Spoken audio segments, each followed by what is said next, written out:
All right, folks, this is Rob from Central Apologetics with Lucas and special guest, Dr. Jeffrey Rose. This is part 2 from, what, a 1-year anniversary since the last time we spoke with Jeff?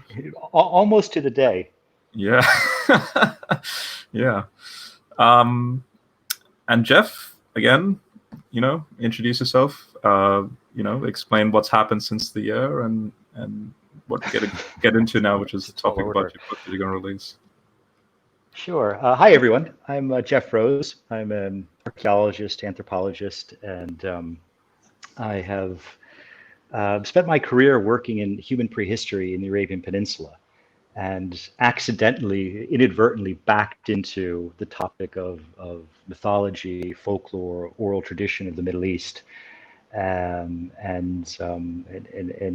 recently just finished a book on the subject, which is trying to, for almost my own sake, trying to understand, trying to get my head around how it's possible that these events that happened 8,000, 9,000 years ago ended up being transmitted via oral tradition and into literature across Mesopotamian mythology, and then into Genesis, into the Quran, into the Hindu Puranas, and looking at how these stories have been transmitted over time.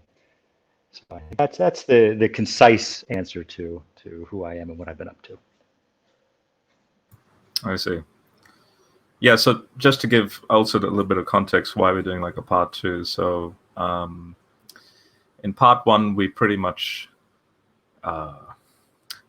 myself, in my own sort of Christian hobby scenario with human anthropology, I've been engaging a lot with the Christians who specialize in ancient Near East and also modern. So ancient Near East in regards to Genesis with modern science, and there's ministries called Reasons to Believe, Huros Hazal Rana, and you have Biologos. William Lane Craig would be a common name amongst others as well. But specifically your work, a 2010 paper that you published on the Persian Gulf, your work was used specifically by Huros in his Navigating Genesis book. And even though, so I'm not a specialist in the area, but I'm well aware of how to look for things in an academic context. And so I sort of there's like a breadcrumb trail, in my own private investigation. But then I really needed someone to sort of go, okay, he is an academic. He's not a human anthropologist, but he is an academic in astronomy. And seems, his abilities seems to be quite broad in the way he engages academia and science. And he's using Jeffrey Rose's work, and I'm just wondering if it's authentic. Like, is it a valid use? That's why we brought you on to interview you last time, and that interview has actually been quite popular. Like, a lot of people have been watching it. I get comments like, "Whoa!" Like, that was just absolutely fascinating, and so yeah, a lot of people have. So that interview, amidst the other things you've done, especially recently when I saw you actually on TV, like a couple of months ago, you happened to just come across, I think it was National Geographic. I don't know. I was just the channel happened to be on, and I think it was a show that was recorded in 2018 maybe or 2019, and only now they're just releasing it. Which one was it? The flood show or the Gobekli Tepe or? Maybe something to do with I don't know. I forget. All I remember was that's Jeff Rose. I interviewed him last year. So I forget. But it was one of the most recent. I don't know how that whole thing goes on. Like, I don't know the process, like how long it takes between you recording it and then publishing it. But yeah. So the reason I ask is because the one I had done, I think about 10 years ago, when I was just sort of getting into television, it's the one they show on repeat all the time, and it's the one, it's just awful. It's so cringeworthy. Is that the Human Origins one? Like, it's called First Humans, right? That one, there's the Incredible Human Journey, which is the first thing I did. That was for BBC, and then there was First Peoples, First, which yeah. so in all of these, you can actually see I'm revising and changing theories as I'm going. So actually, Incredible Human Journey was dead wrong. And we sort of knew it at the time that no, there All was no right. coastal expansion out of Africa. So First Peoples was for PBS, and that was the chance to set the record straight. Hmm. And in the same way, actually, just to pick up the thread of, you mentioned that 2010 paper on the Gulf, which gets into Eden and the flood, and there I think I was wrong, or I was not wrong necessarily, but I don't think I was strong enough in my willingness to go into the realm of ancient Near Eastern stories. So I talk about, it's a long paper where it gets into genetics and prehistoric archaeology and climate change and the sea level change. And really, there's a throwaway line, 2 sentences at the very end, which is, oh, and by the way, this is probably Noah's flood. And I was hesitant at the time to talk too much. I didn't want to be seen as trying to marry these two different traditions together, and I didn't want to see it as this catastrophic event. I was trying to explain it, being a bit more conservative scientifically, and trying to explain it as this long-term process of sea level change. And now, 10 years later, I've actually completely changed my tune in the process of writing this book and digging a little bit further into the question. And I think absolutely it was an event. It was what I argue in the book is it was a cyclone. And there are so many clues that are laid out in the different versions of the story that all point to cyclone. So could we get into exactly what that cyclone was? Sure. Yep. So, okay, I think the best thing is to start by situating where we are in time and where we are in space. So, I mean, every version of the flood story is told by a civilization that was living around the Persian Gulf. The oldest versions come from Sumerian mythology, a version called the Eridu Genesis, which is sometime between 2800 and 2200 BC. And every one of these versions is fairly similar. The hero's name changes from Ziusudra to Utnapishtim to Atrahasis, and then to Noah, and then Nuach. Pick your Semitic dialect. But all the elements are the same: the boat, the animals, and the storm.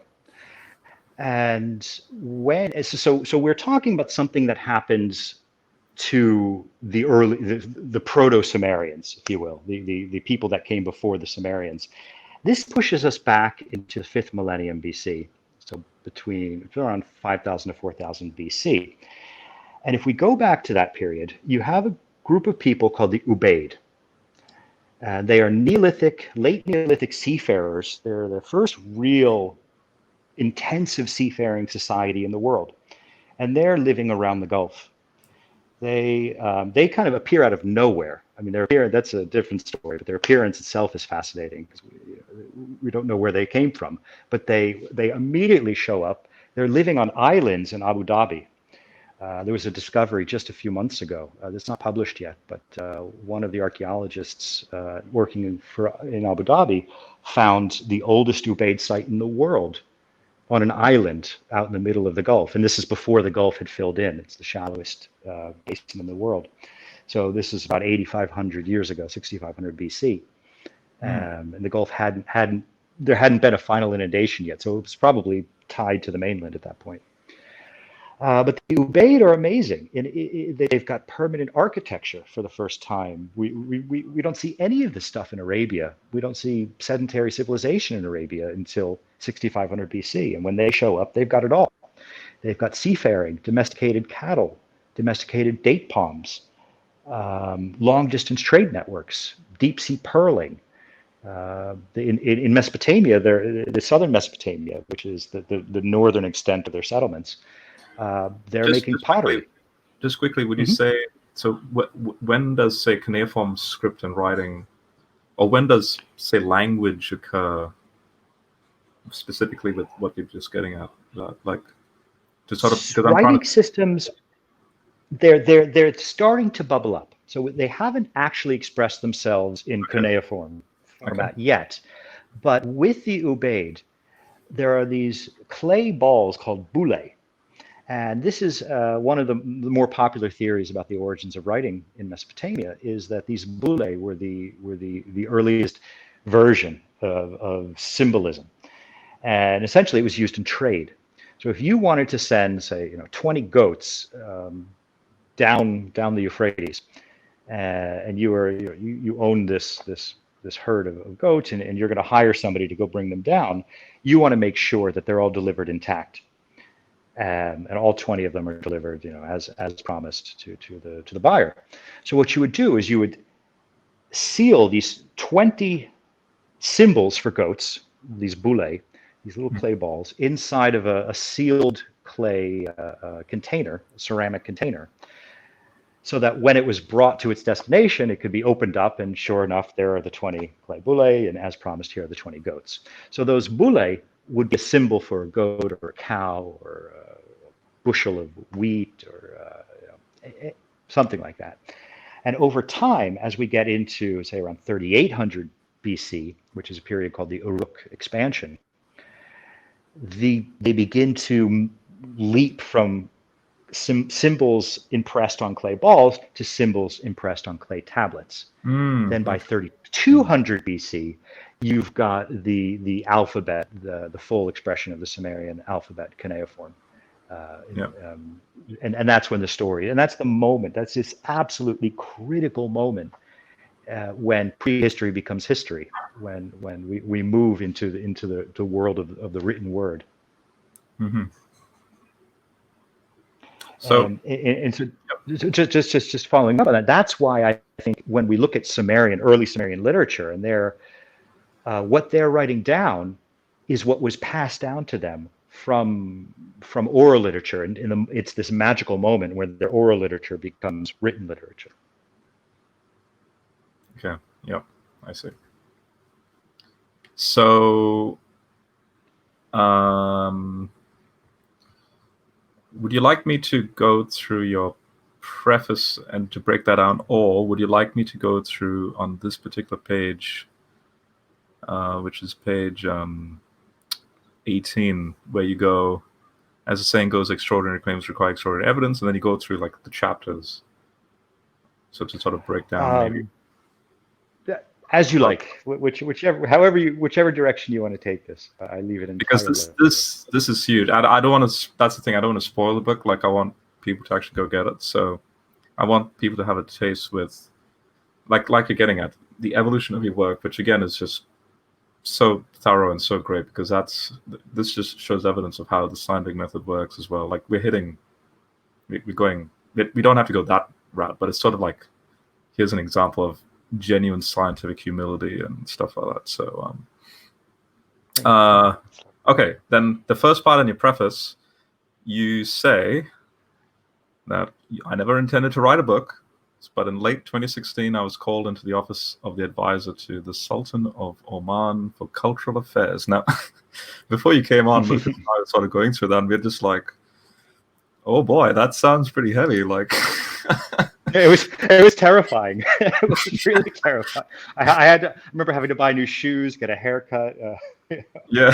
I had been flying under the radar up until that point, and then suddenly I was like, okay, come on in and tell us what you're finding.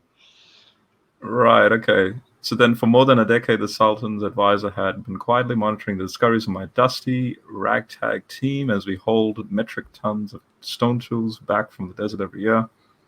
While the international media had taken notice of our work, the Omani public had not yet fully grasped the significance of these findings. All right, so what's so significant about your work moving forward into this? This is actually the less interesting part, I think, and that is that we were looking at, less interesting in the context of talking about Near Eastern folklore and mythology and storytelling, because this is really the first humans that left Africa. So this is what brought me to Arabia in the first place, was nothing to do with the Neolithic, nothing to do with this later phase of prehistory, but really looking at, it's this other theme I explore in the book, which is what makes us human, what makes us modern humans. And so really breaking down this time period about 100,000 years ago, when we evolved the modern hardware that we have today, and the modern behaviors that we have today begin to express themselves. And at a certain point, they leap out of Africa into the Arabian Peninsula. This is the first stop along the sort of highway of human migration, of modern human migration. So what interested me about Oman, Southern Arabia in particular, is that it sort of stands to reason that whatever was the tipping point behaviorally or biologically that sort of launched the great human migration, the great human expansion across the world, we would be able to detect it in Arabia, because this is the first people that left Africa would be carrying these adaptations with them. And so that was what we were looking for. And we were all, I mean, just simply the question of when did humans leave Africa and where did they come from? And the big surprise was that up until that point, we thought they left 50,000 years ago along the coast. They were seafarers, and turns out that was dead wrong. They left twice as old as that, twice as early, 100,000 years ago, and they were just opportunistic hunters and gatherers who were particularly well adapted to the river valleys. And they leave not from sub-Saharan Africa, not from the Rift Valley, but from the Nile Valley. That was the other big surprise, that we are essentially all Egyptian, if you want to look at it that way. Mm-hmm. Now, you're getting at that, what makes us human. Can you narrow it down to maybe one or two things, kind of like the theory of everything, if so to speak? Like, is there a theory of everything where you can just narrow down, in this case, what made this particular hominid species, which is you and I, to become you and I? Like what is it? I mean, this is entering the realm of speculation. Okay. It's I mean, I think it's this is almost romantic notion that I explore in the book, where I talk about the fact that primatologists have been teaching sign language to the great apes for half a century. In all that time, not one ape has asked a question. And so there's this notion that there's this curiosity. We are curious. Mm-hmm. We are inquisitive. And this seems to set us, and it's hard to say how far back that goes through the hominid lineage, but that does seem to be a defining characteristic, is that we want to know why. We want to know what's on the other side, what's over there. So I sort of explore that a little bit in the crossing of the Red Sea. It was never a land bridge, but it's at a certain point, somebody lashed a raft together and crossed over because they could see the other side, so they wanted to know what's over there. And so there's this, I think that's one aspect of what makes us human. The other aspect is we are more just quickly, behaviorally... Just quickly, what caused them, if we go with that, like someone put together a reed boat or something, like the intuition or the will or the drive to even do that, to have that sense of adventure, like, ooh, what's there? Oh, to get there we need to do this. And like, can we explain that? Is that genetic? Can it be explained through evolution? Or yeah. Oop. I think Jeff maybe internet. Still there, Jeff?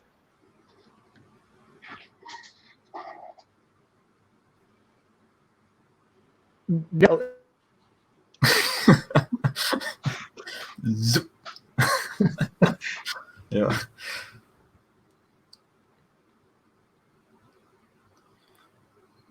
See if we can give it a second. Yeah.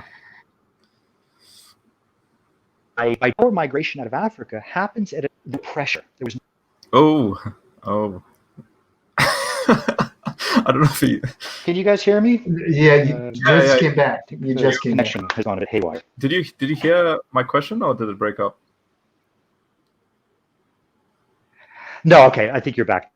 I think I heard your question. It was, you were asking what was the impetus? Was there something special that was happening around this time period that was Yeah, and that is there a caused them to cross the Red Sea? is there a genetic cause? Like, can evolution explain, in this case, is there a neuroscientific? Can there be a neuroscientific explanation for them to have that, like, oh, something's there, and we need to, you know? Yes and no. Yes Okay. and no. The no is that it's all very gradual. So there is not a sudden revolution in the configuration of the brain case, for instance, that that triggers this avalanche. The yes is that there are incremental changes that kind of snowball, and I always like to use the analogy of the smartphone, in that every element of the smartphone was already existed before 2008, 2007, whenever the first iPhone was launched. But it was the coming together of all of these elements suddenly, and then now we've got this really technological revolution in the last decade in the way we communicate through these smartphones. And I think human anatomy is similar in that there are two parts of the brain case. There's that really expand with the emergence of modern humans, and that is the prefrontal lobe, which is these high foreheads that we have, much higher than say Neanderthal or Homo heidelbergensis, which are the species that came before us. And this prefrontal lobe is what's in charge of executive functions, what's in charge of anticipation, stimulus control, being able to judge right from wrong, being able to evaluate the outcome of your actions. So it's being able to to say, look, I want to get across the Red Sea. I need to do X, Y, Z in order to achieve that. And my specialty is stone tool technology, and you can see that there is a kind of advance in the way they're making their stone tools, that they're moving from a simple two-step process of I'm going to make this, and I'm just going to whittle this down to get to this, to being able to create composite tools, axes that are hafted onto a wooden shaft, high-velocity projectiles that may be sort of launched with a lever. So there is a leap forward in complexity. So there's that part of the brain. And then at the top of the brain, this is what gives us the high dome, the much higher dome brain than any of our predecessors. And that's this parietal lobe, or parietal lobes. And in the parietal, it gives us our coordination in space, in sort of hand-eye coordination, but also coordination in inner space. And I find this philosophically really, really interesting, because it's this consciousness of consciousness, if you will. It's this being able to triangulate your position in your head. Who am I? What is doing the thinking? Being able to watch your own thoughts. It's like a Ghost in the Shell sort of cyberpunk type attitude. Yeah. Exactly. Yeah, right. And so I think that there is. I mean, and we see all these things going along with that. So jewelry suddenly appears around 80, 90,000 years ago. Makeup appears 89,000. These things that mark individuality. That I am just distinct. quickly. I always ask this. Mm-hmm. Oh, sorry. These dates are actually going back now, because I remember when Hugh Ross was writing his Navigating Genesis book, he would say this jewelry and all would be like 30, 40,000 years ago. But you're saying 80,000? Yeah, in both South Africa and North Africa and Morocco. South Africa in a cave called Blombos, which I think all of human evolution happened in this one cave. It's incredible, the stuff that they're finding there. They found a makeup factory where they're processing ochre and then mixing it with these other chemical compounds and heating them in little oyster shells, and then using it to create the world's oldest makeup factory, and also perforated. And I think makeup is interesting because, again, it's marking individuals, things that give one a sense of I am me, I am I. And I say this in the book, is who was the first to use the pronoun I, or had the first name, which is philosophical. We couldn't answer that archaeologically, but I think that all of these things go hand in hand with the enlargement of the parietal lobe. Can that be related to the shape of letters in language? That then, so if it's transported from, this visual, kind of like a peacock, right? I mean, I've read theories that animals, or I've read human anthropologists say that, like, for example, the whole modern notion of guys getting tattoos on their arms and so on, that ultimately it's the ultimate. If you want to really make it narrow and blunt, it's more so to do with sexual selection. So absolutely. Right. Absolutely. Right. Absolutely. Sexual selection. Makeup as well is a way of showing, red lips, red cheeks is showing reproductive potential. So yeah, absolutely. Yeah. So do you think that then is then transported to this thing known as like text on a page, communication? Like, what are you getting at with the what's it called? When they're doing like trade and all that, but then.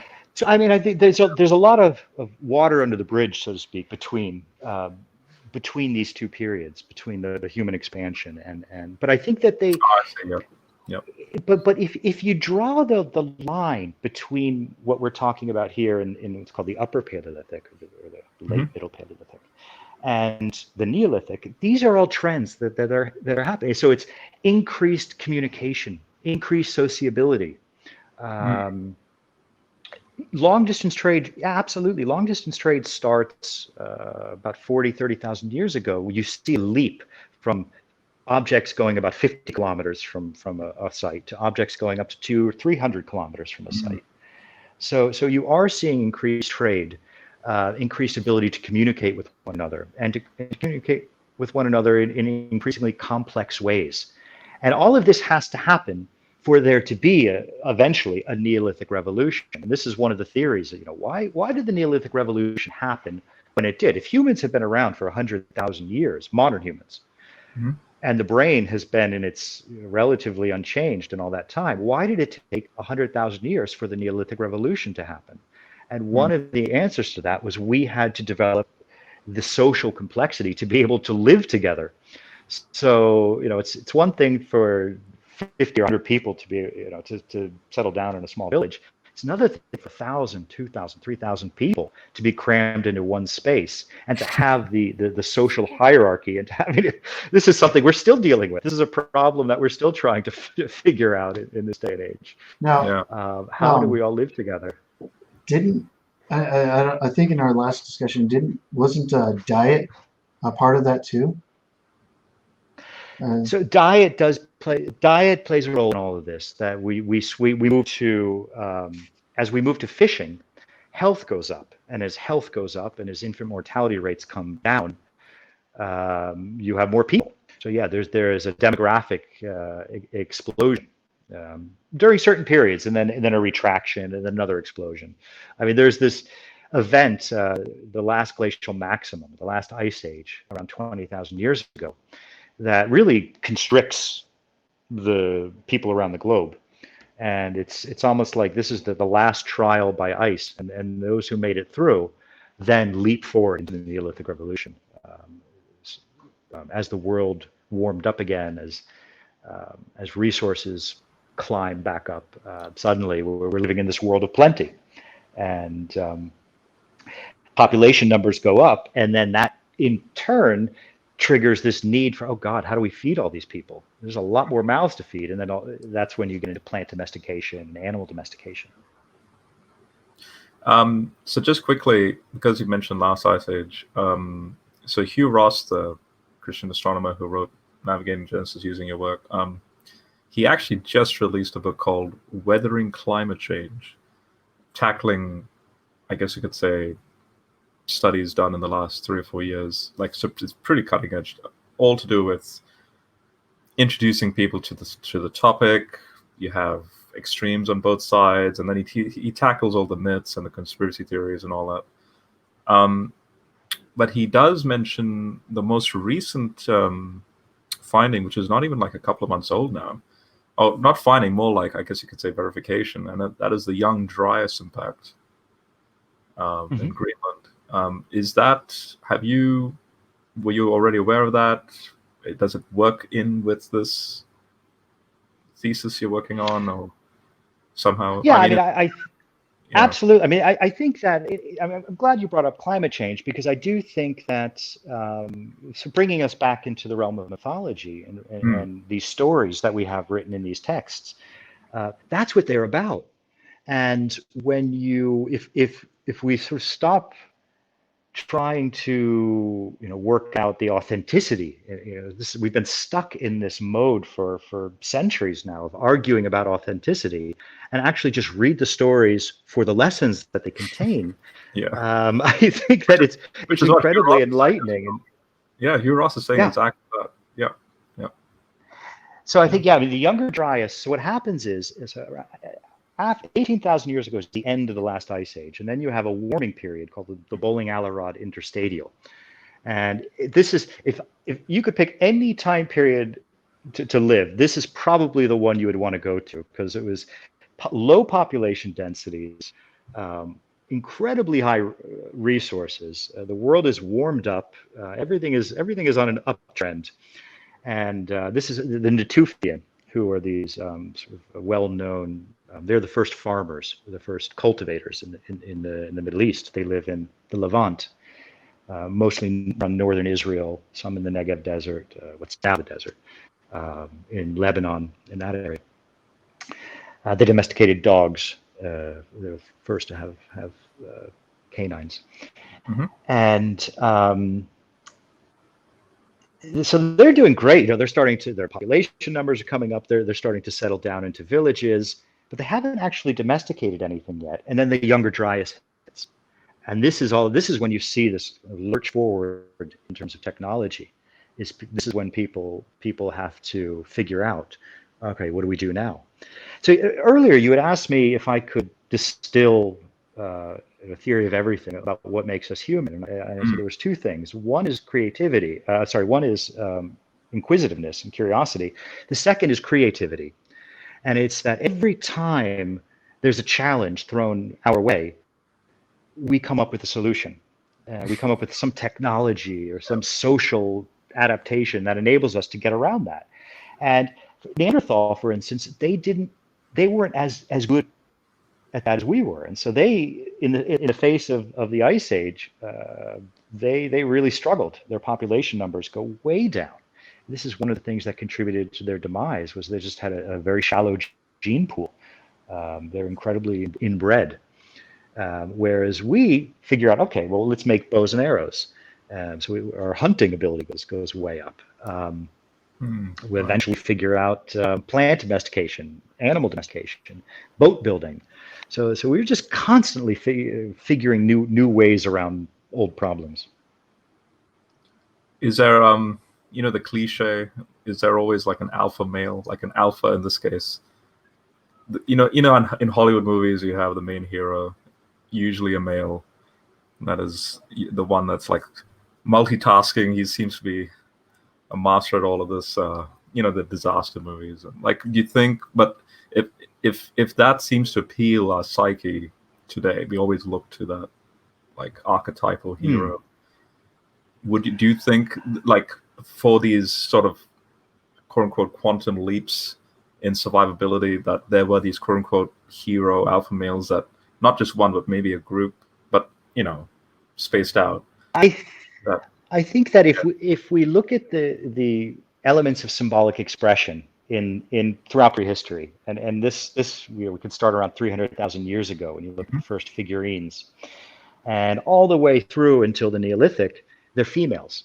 What we really see is an emphasis on females. So I would just say yes, probably an alpha female. Okay.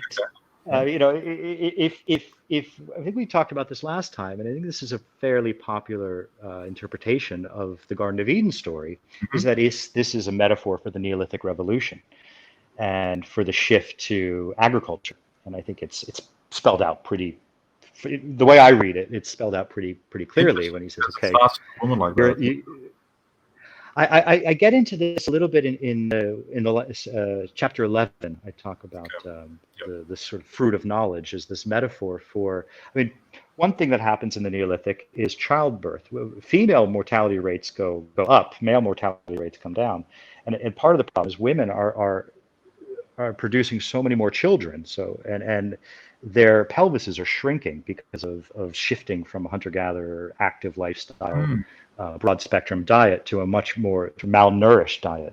Neolithic was terrible for us biologically.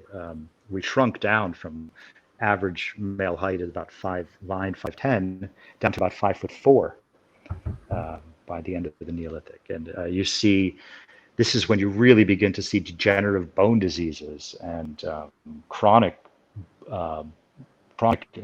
injuries through having to process plant remains. So this was a very difficult time. This is when diseases were introduced. It's kind of an appropriate, very apropos subject. But living side by side with animals, all of a sudden, and living in dense settlements, we become disease vectors. So we start pestilence, mosquitoes, and all the diseases brought by mosquitoes, parasites. All of this happens during the Neolithic. And there it is in Genesis where it says, from now on, you are cursed to eat by the sweat of your brow and toil in the fields. There's this, I think, pretty parsimonious explanation for that story as a metaphor for the Neolithic Revolution. Well, who kicks that whole process into gear? Eve. So she's the one to blame for saying, "Hey, let's take a bite of this. Let's take a bite of this fruit." There was a rabbi in the Talmud who actually says that I'm not sure I buy into this, but he says that the fruit of the knowledge of good and evil is wheat, is a grain of wheat. It's a play on words, so the word sin and the word wheat. I'm not sure I buy that, but I do think it's the shift to agriculture and everything that comes with the Neolithic Revolution. So permanent settlements.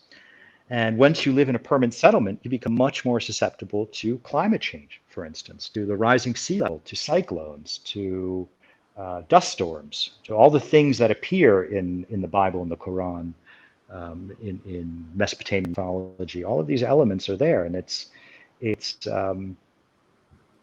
one of the themes that I think you can pull out. One of the lessons that you can pull out from these ancient texts is that we have to pay attention to nature. And the Quran is very strong on this one. You've got to watch for the signs of the changing climate, of the changing environment. And if you don't, you're going to go the way of pharaohs, the Nabateans, there's something called the people of Ad, which is one of the big subjects of my book, which is the Neolithic cattle herders of Arabia. Yeah. So if you. That was Surah 89, you said? You mentioned last? Yeah, that's one of my favorites is this poem, sort of playing on words of all of these things. And it's, if you, I mean, the Quran it's structured differently than the Bible in that the Bible is linear. So it reads more of a chronological historical archive, whereas the Quran, they keep coming back to the same themes and the same lessons in each chapter, in various chapters. So it lends itself to being able to Google, doing a search throughout the book, so you can pull out all the instances of every time the odd get brought up, or the people that are called the Thamud, who are the Nabateans, get brought up. And it's, if you do this, you are going to suffer this calamity or this process. I think it's very appropriate to nowadays, because one of the lessons is, if you pour your resources into monuments of pride, into your egos, rather than taking care of one another and taking care of the environment, you will collapse your society. And I believe we are at one of these inflection points, and we really should be paying attention to these ancient books of knowledge. So, okay. That was very broad brush. I mean, I'm talking to the audience here. Like that's sort of like a very broad brush overview. And again, as usual, just absolutely fascinating. Would you like to go more into like a linear thing, which especially with the way you've laid out the book? So like on page 18, where you go, well, chapter 2, I'm going to do this, chapter 3, all the way down to chapter 12. In chapter 11, you mentioned here the mythical lost giants, because you did mention about how diet was causing the introduction of diseases, and plus the size, the stature going down. Like, immediately I'm thinking of that. Is that the whole Nephilim thing going on? Like, is there? So I mean, this is yeah. this is what I play with, and I hesitate to use the word argue, because the book isn't. I don't intend it to be the final word on anything. Yeah. It's more of a roadmap for the next generation of archaeologists. And that's what you say over here as well. Yeah. Scientists. Yeah. These are more questions to ask. That's one of the thoughts that struck me, was that if because this concept of giant is so common, and there's the Book of the Giants, which is one of the apocryphal Dead Sea Scrolls, the Book of the Watchers, which is also in there, one of these apocryphal Hebrew texts. They talk about the giants of the Arabian Peninsula, the giants that lived in the Arabian Peninsula before the coming of the Semites, the Semitic-speaking peoples. And the Quran actually specifically it doesn't say giants; it says increased in stature. Mm-hmm. And I think for me, when I read that, that was sort of like this bell going off. Going, wait a minute. There's got to be a natural explanation. We don't need giant 6-meter tall people wandering around the desert. There has to be something more understandable in this. And I began, and once you understand that the Neolithic people of Arabia were cattle herders, and they were cattle herders living on a pretty tough landscape. By the late Neolithic, the climate had begun to dry out. It had been wet in the early Neolithic, so there had been quite a bit of rainfall. So these were all grasslands. By the late Neolithic, so around, say, 5,000, 4,000 BC, it's begun to dry out. And if we, for instance, look at Africa as a modern-day analog, when you look at the cattle pastoralists in Africa, you see some really, really tall people, particularly the Dinka of southern Sudan, who I think in the 60s, before there was modern colonization, which affected their diet, but in the 50s and 60s, the average height was about 6'3", 6'4". When you looking at Japan, for instance, where cattle diet has been introduced in the last 100 years, they've gone from about 5'4" to 5'10", 5'11". The Dutch, who are among the tallest people in the world, who are the tallest people in the world, again, their diet is so heavily focused on dairy products. So there's this caseinate proteins. So when I started looking into what affects people's height, I was surprised that I always thought it was genetic. That this had to do with various lineages, but it's not genetic at all. I mean, genetic gives you the potential for height, but it's diet, and it is how much protein you get during your developmental years. And in the case of Africa, what's interesting is you're getting 400% of the amount of daily caloric intake of protein that's recommended, but they're only getting that for half the year, or 3/4 of the year. During the dry season, they're starving. And so this changes the growth cycle. So instead of, we finished growing in 15, 16, 17 years old, and we're done our growth spurts. There, the growth cycle is extended till age 24, 25. So you end up with really tall, but also really thin, really gracile people. Anatomy, and that's because of this, diet of milk. And thinking about milk, when you have access to liquid and you're living in an arid environment, and you've got a cow who's just a walking refrigerator, you just give it a squeeze and you've got some milk, you've got liquid. And so the cow, or if it's goat milk, they can drink brackish water and they can filter that water out, and then you get the milk out of it. So this is an incredibly important development in our subsistence strategy over time. And so you end up with very tall people. And I think you don't even need necessarily this milk, or you don't even necessarily need to be a pastoralist. You can just be a hunter-gatherer who is an active lifestyle, who has a diet that is high in protein from hunting. The North American Plains Indians were, in the 18th, 19th centuries, were among the tallest people in the world for this reason, because of their lifestyle and their diet. Then you look at the other side of the equation, which is who is telling the story? Who is writing down about these giant people and about these, whether it's in the Quran or in the Bible? These are farmers.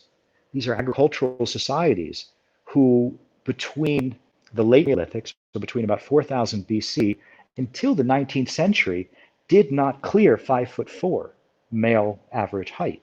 There's a little blip during the Roman Empire where we go up to about 5'6", 5'7". But for the most part, from the Neolithic into modern times, we were much shorter because of not having the same access to protein in the diet, not having the same access to resources. So the people who are writing this are 5'4", 5'5", and they're talking about people that are on average 5'10", 5'11", 6 foot. So to them, they are giants.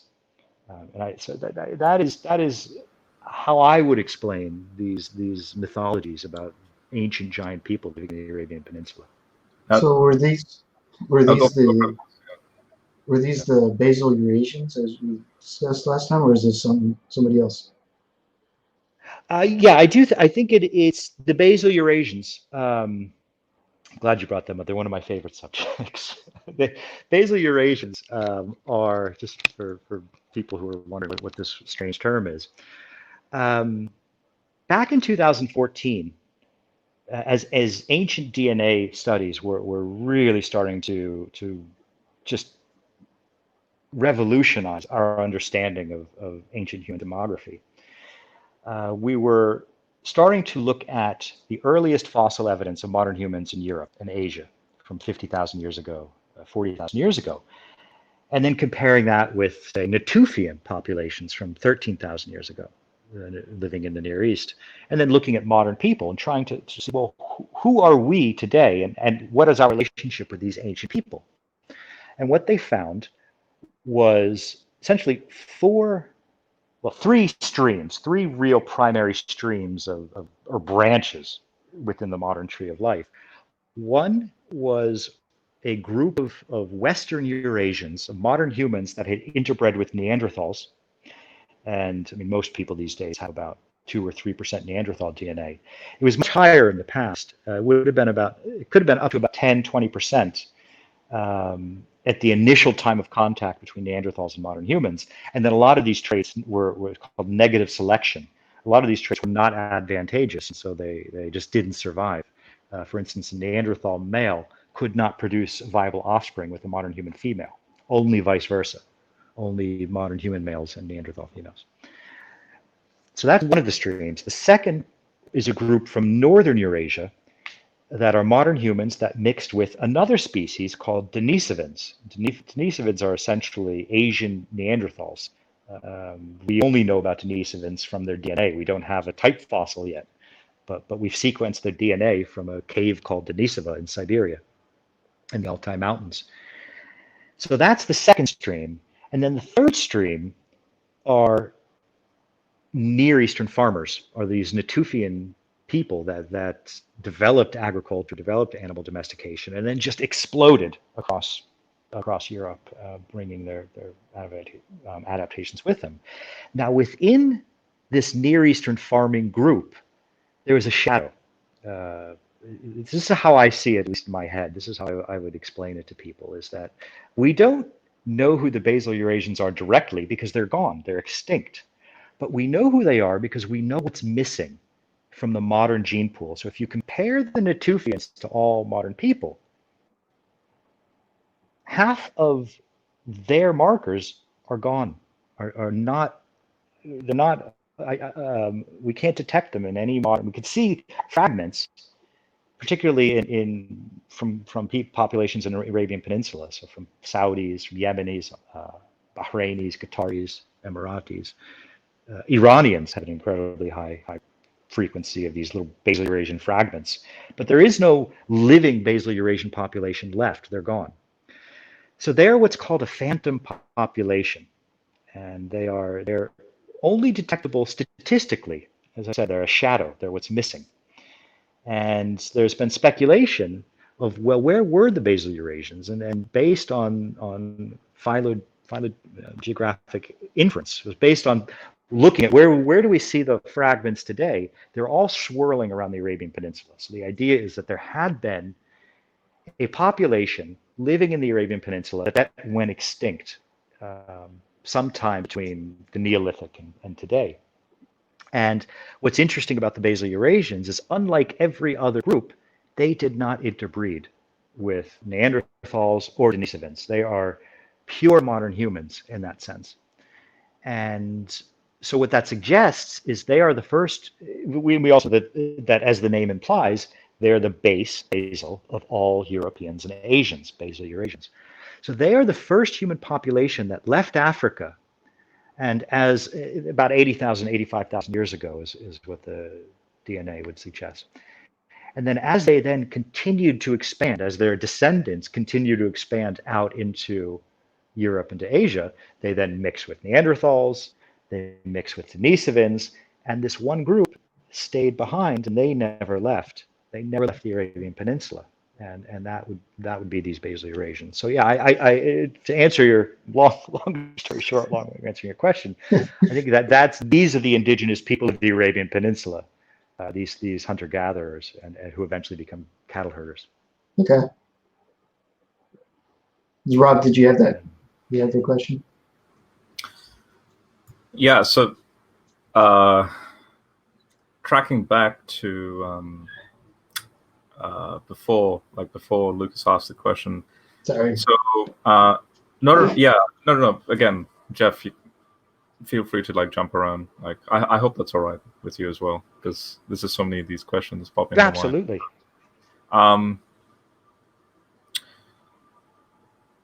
So you have the mythical, now I'm sort of fixated now on this Nephilim thing now at the moment. So would you say that, for example, if we fast forward into the Old Testament context, and you may not give a full 100% historical credence to, say, the Canaanite invasion, but you may give it could be a proto, there's something going on there, because ancient Near Eastern scholars like Michael Heiser, who specialize in Old Testament and Canaanite proper, that sort of region and area, he would say things like, I'm just going to read what he says here, because he was asked a question in if you were just to narrow down to Israelite history and why do the Israelites go out of the way to go into Canaan, because of the the promise that God gives Abraham in Genesis. So Heiser says, to answer, quote unquote, why Canaan is made comprehensible when you know about the Amorites and the Amorite migrations. These are historical events and peoples. The Amorites are a big deal. I think God chose Canaan because that is where the concentration of the Genesis 6 scenario with the Nephilim stuff. So the Genesis 6 fallout had settled through the Amorites, and then later the Hittites and the Hurrians, and then the Sea Peoples. And I think you were getting at the Sea Peoples a little bit. And then he goes, now a number of the people group names of the conquest. So when you read Deuteronomy and Joshua, so the people group names of the conquest and the rationale for the karem, the devoted destruction term.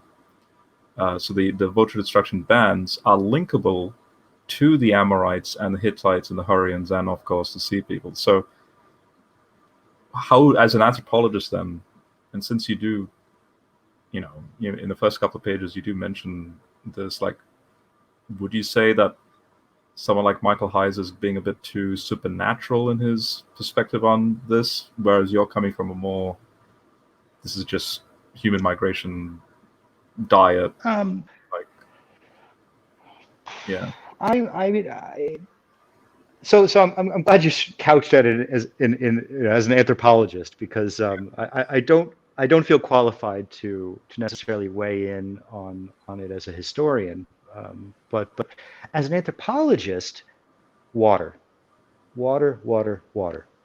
And this, I think, is what continually draws, whether we're talking about the first modern humans, whether we're talking about Neanderthals. I mean, 800,000 years of actually 1.4 million years of hominins being drawn to this one strip of land. And through the Neolithic, through the Bronze Age, into the early Iron Age, it's the same thing over and over and over again. And I think it has to do with the fact that this is where the water is. This is you have, so when you look at the meteorology, when you look at where's the water coming from, well, you have storms coming in off of the Mediterranean. There's two weather systems in the Arabian Peninsula. There's northwesterly storms that come in off the Mediterranean, and then there's the Indian Ocean monsoon, which really, it's actually one of the main premises of my book, which is that the monsoon, which is feeding southern Arabia and turning on and off and on and off again. But the northwesterlies tend to be much more reliable, and you have perennial sources of water falling over the mountains, falling over the highlands in the north, draining through the Rift Valley, through down from the Galilee, the Sea of Galilee, down through to the Red Sea. You've got what's called the Mediterranean-Turanian environmental zone, which is just a fancy way of saying forests. You've got Mediterranean forests in the north of Israel, Lebanon, Syria, arcing over through basically it's the western arm of the Fertile Crescent. So I think this is continually what's drawing people into this region, is the promise of food and reliable sources of fresh water. And it's so much of it. I know this is probably a gross oversimplification, but just quickly, when you say that, I'm immediately thinking the land that flows with milk and honey. And there's another ancient Near Eastern scholar, Amy Levine, who in her great course on the Canaanite conquest, that sort of thing. She goes, it's interesting how the text says this phrase, because it's renewable resources. There's no killing going on. It's milk and honey is like this renewable. It's how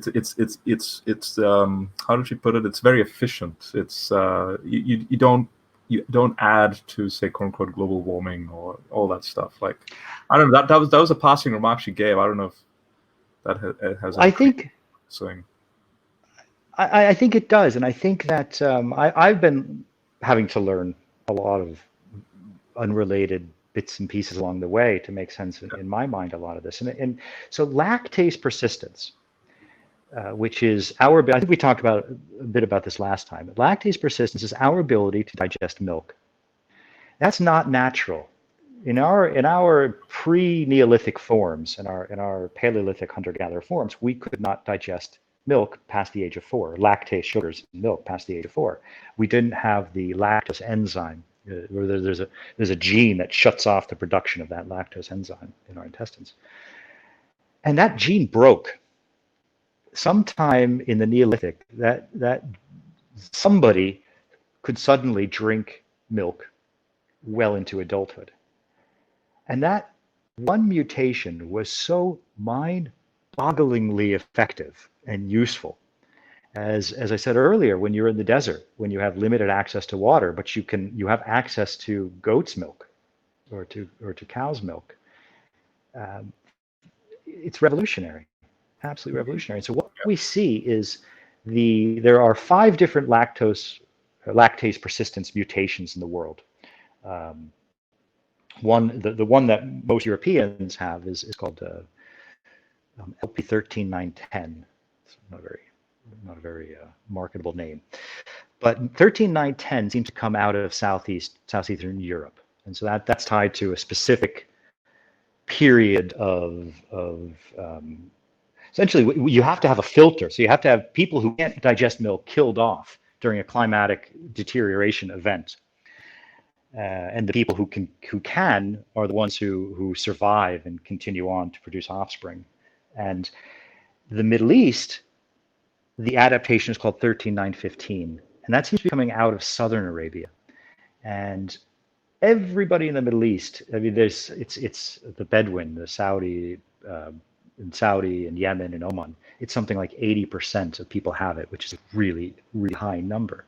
And it seems to go back about 4,000 or 5,000 years. So this takes us from the Neolithic into the Bronze Age.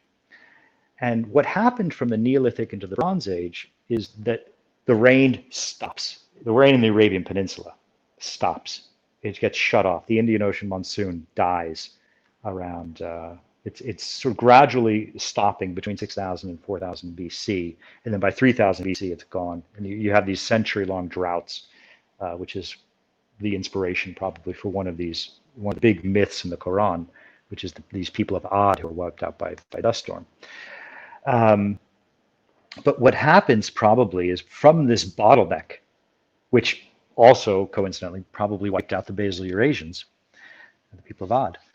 But from this bottlenecking event, you have lactase persistence really coming into spreading rapidly, because it's those people that could digest milk are the ones who are going to survive this extreme contraction, this environmental filter. Yeah, I can't even remember what the original question was. What got us onto persistence? Well, yeah, I'm thinking. You see that's what I'm getting at. Like, I'm thinking. I mean, if you fast forward, post-Exodus, which scholars will try and put yes, 1400s BC, which compared to the time frames you're talking about is way recent, right? But apparently, the whole Canaanite invasion, even down to the Philistine context with David and Goliath, like, and the text is very explicit in saying, well, not just explicit, but very, like, it goes out of its way to be very specific, like at the end of Joshua in Joshua 11, where it says, oh, and okay, now that we've strategically gone to particular locations, there are still some who are now in the Philistine territory, and then the last remnants of them would be this thing known as Goliath and his brothers, and then the text then goes out of its way to say, but these Nephilim also had is it polydactylism? Is that what it is? Like more than one, so an extra digit. I forget the term, but it's like there's six fingers on each hand and 6 toes, and then there's a theory, very recent by the way, but there's a theory that Goliath may have had the genetic deformity of giantism, where it caused him to be blurry vision. He needed a shield bearer to carry his stuff, because he says things like David's holding a spear, and the text says that Goliath says, "I see your sticks," plural, meaning he's seeing double. And then the fact that David slings a stone into apparently there would have been a tumor because of the giantism causing all forms of head-like deformities, and so that's why he aimed for that area. And yeah, there's a hypothesis on like the whole Nephilim deformity. It's basically they're deformed like demigods, so to speak, in the Book of Enoch that they're getting at, the Watch It story, and like tracing back into Babylonian, so known as the Apkallu myths, so those antediluvian sages, and then you have the post-diluvian Apkallu, which are like 2/3 divine but 1/3 human. Yes, all that weird stuff going on. So I'm in my mind, I'm thinking, okay, you're talking broad range, but way back, and you're getting at the whole like weather and climate. But then it's interesting how that still lingers on in very recent history, post-Exodus. But they make the claim that it's supernatural in orientation. And you as an anthropologist, how, like, do you touch on that in the book, or how do you engage that? I don't directly touch on that, but it's one of these topics that I if you read between the lines, what I get at in a lot of this, and I don't really necessarily come out and say it, front, but is that where do these stories come from? And Exactly. this is the last chapter deals with this, and it's you know, trying, and for my own sake as well, is trying to make sense of how are these transmitted? How did these get into Genesis or the Book of the Watchers or Book of the Giants? And what I argue is that, or suggest, is that first of all, these are oral traditions. These are stories that have been told around campfires for thousands and thousands of years. And oral tradition is extremely durable under the right circumstances. And in Australia, Aboriginal Australians are a great example of this, where there are multiple examples of their stories persisting for 8,000, 7,000 years. And you need to have three conditions in place for this to happen. You need to have an isolated population. You need to have a population that has remained continuous on that same landscape for that entire time. They haven't moved around too much. They haven't been uprooted, or they haven't had an influx of other people coming in to replace them. And the third, and this is the one I find most interesting, is that you have to have an emphasis on storytelling. You have to have a culture that really has this sort of performative ritual involved in storytelling. And you know, I'm Jewish. I'm 45 years old, so it's been 32 years since my bar mitzvah, and I still remember half of my bar mitzvah portion. And I don't speak Aramaic. I don't know, you know, the ancient Hebrew language, but because it's sung, because there are what are called cantillation marks that go along with the text, and it's just memorizing the lyrics of a song. It acts as a mnemonic device. And so the Quran is the same. It has what are called tajweed, which is how do you pronounce, how do you sing each one of these lines, and it has to be done in a certain way. So what we read on paper did not originate as the written word, but it originated as the performed music, performed songs, performed poetry. And it starts off as what some call oral literature, and then moves on into the written word, into written literature. So I think that, and interestingly, every time, whether we're talking about the Sumerians or who speak a language isolate, not related to any Semitic language family, or whether we're talking about the Babylonians or the Akkadians who speak a Eastern Semitic language, or whether we're talking about Israelites who speak a Western Semitic language, or whether we're talking about the Arabs, the Muslims in the Quran. Every time one of these groups, as soon as they develop a writing system and they begin to write their stories down, we end up with the same stories, different iterations of the same stories. And so there's this misconception, for instance, that the Quran was based off of the Bible, and it's transmitted through the biblical text, and I think that is absolutely false. They're both being downloaded from this cloud of data in the sky, if you will. They're both being transmitted through oral traditions onto paper. Mm-hmm. And so this is why I think it's so effective to look at all of the different versions of the story, to really be able to fully comprehend. And so coming back to the very start of this, of this conversation, we I don't know, hour and a half ago, we were talking about the flood, and I was talking about the different versions of the flood myth. And if you take all of those versions of the flood myth, whether it's hold on, I've got them. I actually have them in front of me. This is in chapter 11 where I write it down, where you have in the Eridu Genesis, you have all the evil winds, all the stormy winds gathered into one, and with them the flood swept over the cities. And into the myth of Atrahasis, which is about 1,000 years later. And it says the sky turned dark, so no one could see anyone else. The flood roared toward them like a bull, and like a wild ass, the winds screamed overhead. There was no sun, and darkness hid the land. Moving into the Epic of Gilgamesh, The Anunnaki gods lit up the land with lightning. There was stunned shock as Adad's deeds, which turned everything to blackness. The land was shattered like a pot all day long. The south wind, Yep. blew rapidly, and the water overwhelmed the people like an attack. And then you come into Genesis, and it came to pass that the waters of the flood were upon the earth. The fountains of the great deep burst forth, and the windows of heavens were opened, and the rain was upon the earth. And then you go into Quran. And when our command came water that gushed forth like fountains from the earth. They use the exact same line in that case. And the ark sailed with them amidst waves as tall as mountains. Yep. So if you just break down as a meteorologist, you say, okay, well, we've got storm surge, black skies, high winds, torrential rain, flooding, and the south wind. And that south wind is absolutely crucial because remember I was talking about the Ubaid people who lived around the Gulf, and this is who are the people who were affected. The Ubaid disappeared. They disappeared almost overnight, around 4200 BC.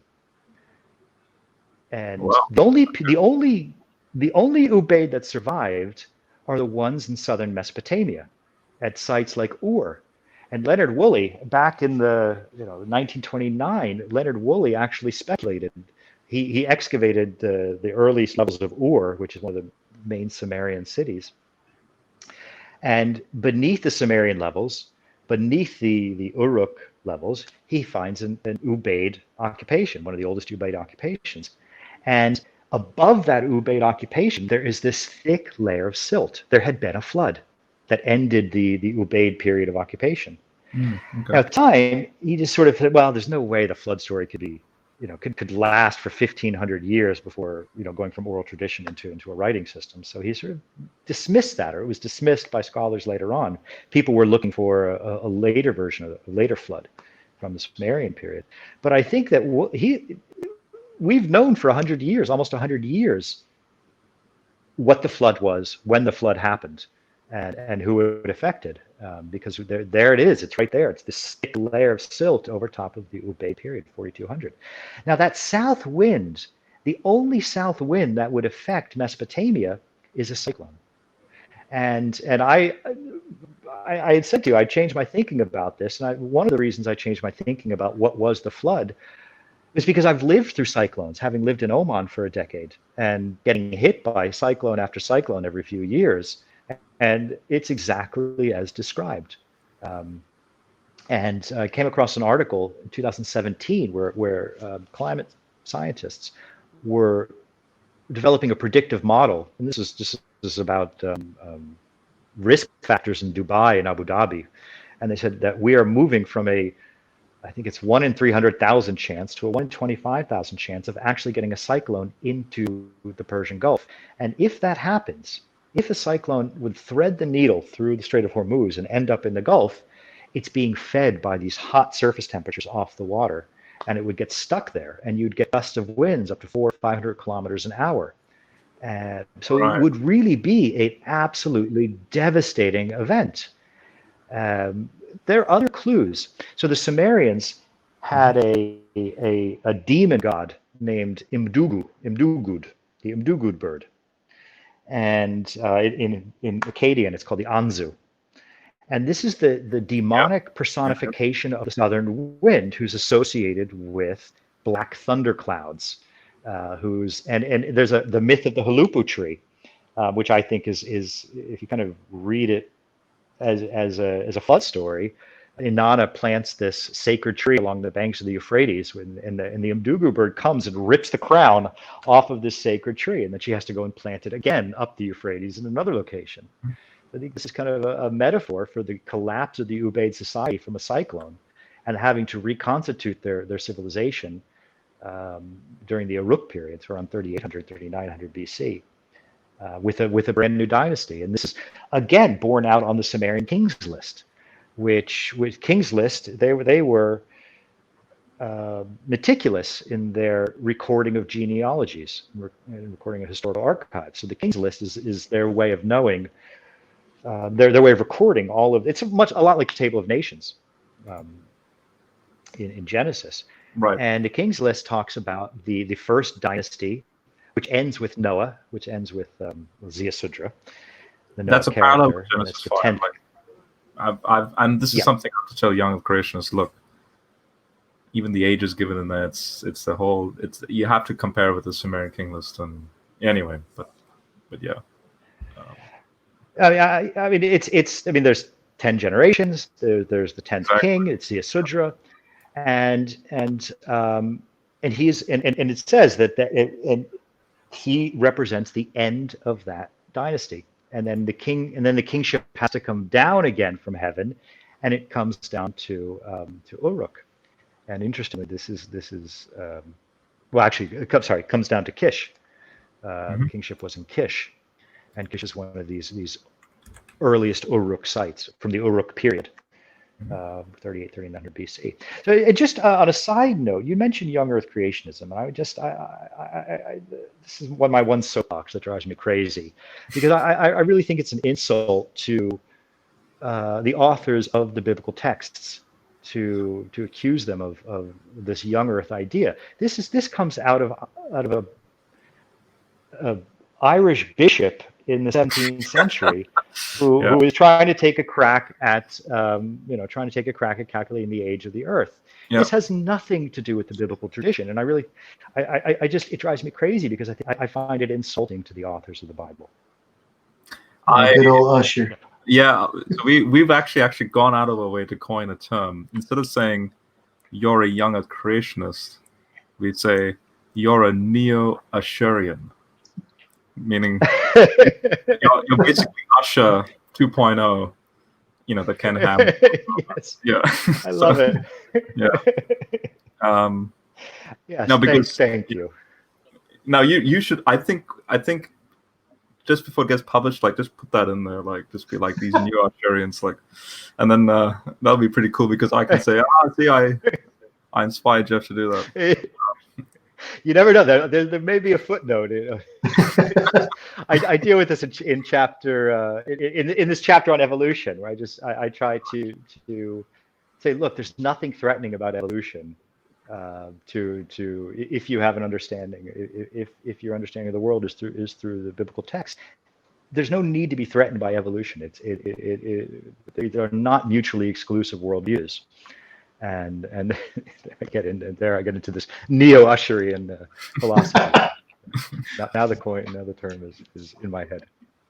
When you mentioned the cyclone thing, and especially but connected with the flood, I'm literally, my mind was like, because I never thought of it specifically as a cyclone. I'm thinking more like you do mention that actually in chapter 11, like the Indian Ocean coming in as part of the whole thing, right? But it's mostly the cyclone that's what is this flood legend. But you see, I'm thinking that's actually very interesting because Isaiah 54, because the mention of the flood in the Bible is actually very rare.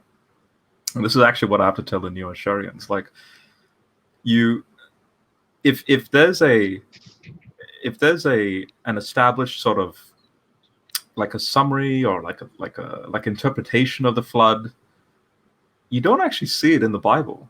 You only see it one place in Isaiah and one place in Peter. That's it.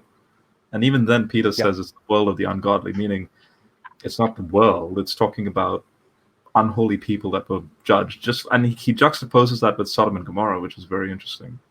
So, but Isaiah 54, because in Isaiah 54 verse 9, he says, well, this is God saying this. He's like, for this is like the waters of Noah to me when I swore that the waters of Noah would never again spread over the earth.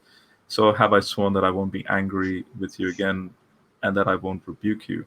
But so there's the mention of it. But when you read all of 54, you have this depiction of God's sort of like, if he's going to judge, there's this presence of like a storm, like in Ezekiel, where Ezekiel behold, and it's meant to be a theophany, but he's like, behold, there's this big storm enveloping, and Yahweh's riding on his chariot, and so it's this interesting sort of depiction of how all the way in Isaiah you have storm-like imagery specifically, but here in connection with Noah. And when you mention that, I'm thinking, yeah, that's actually very interesting. I mean, like I said, I had resisted that for a long time because it just seemed a bit sensational to be able to just pin it down to this one event.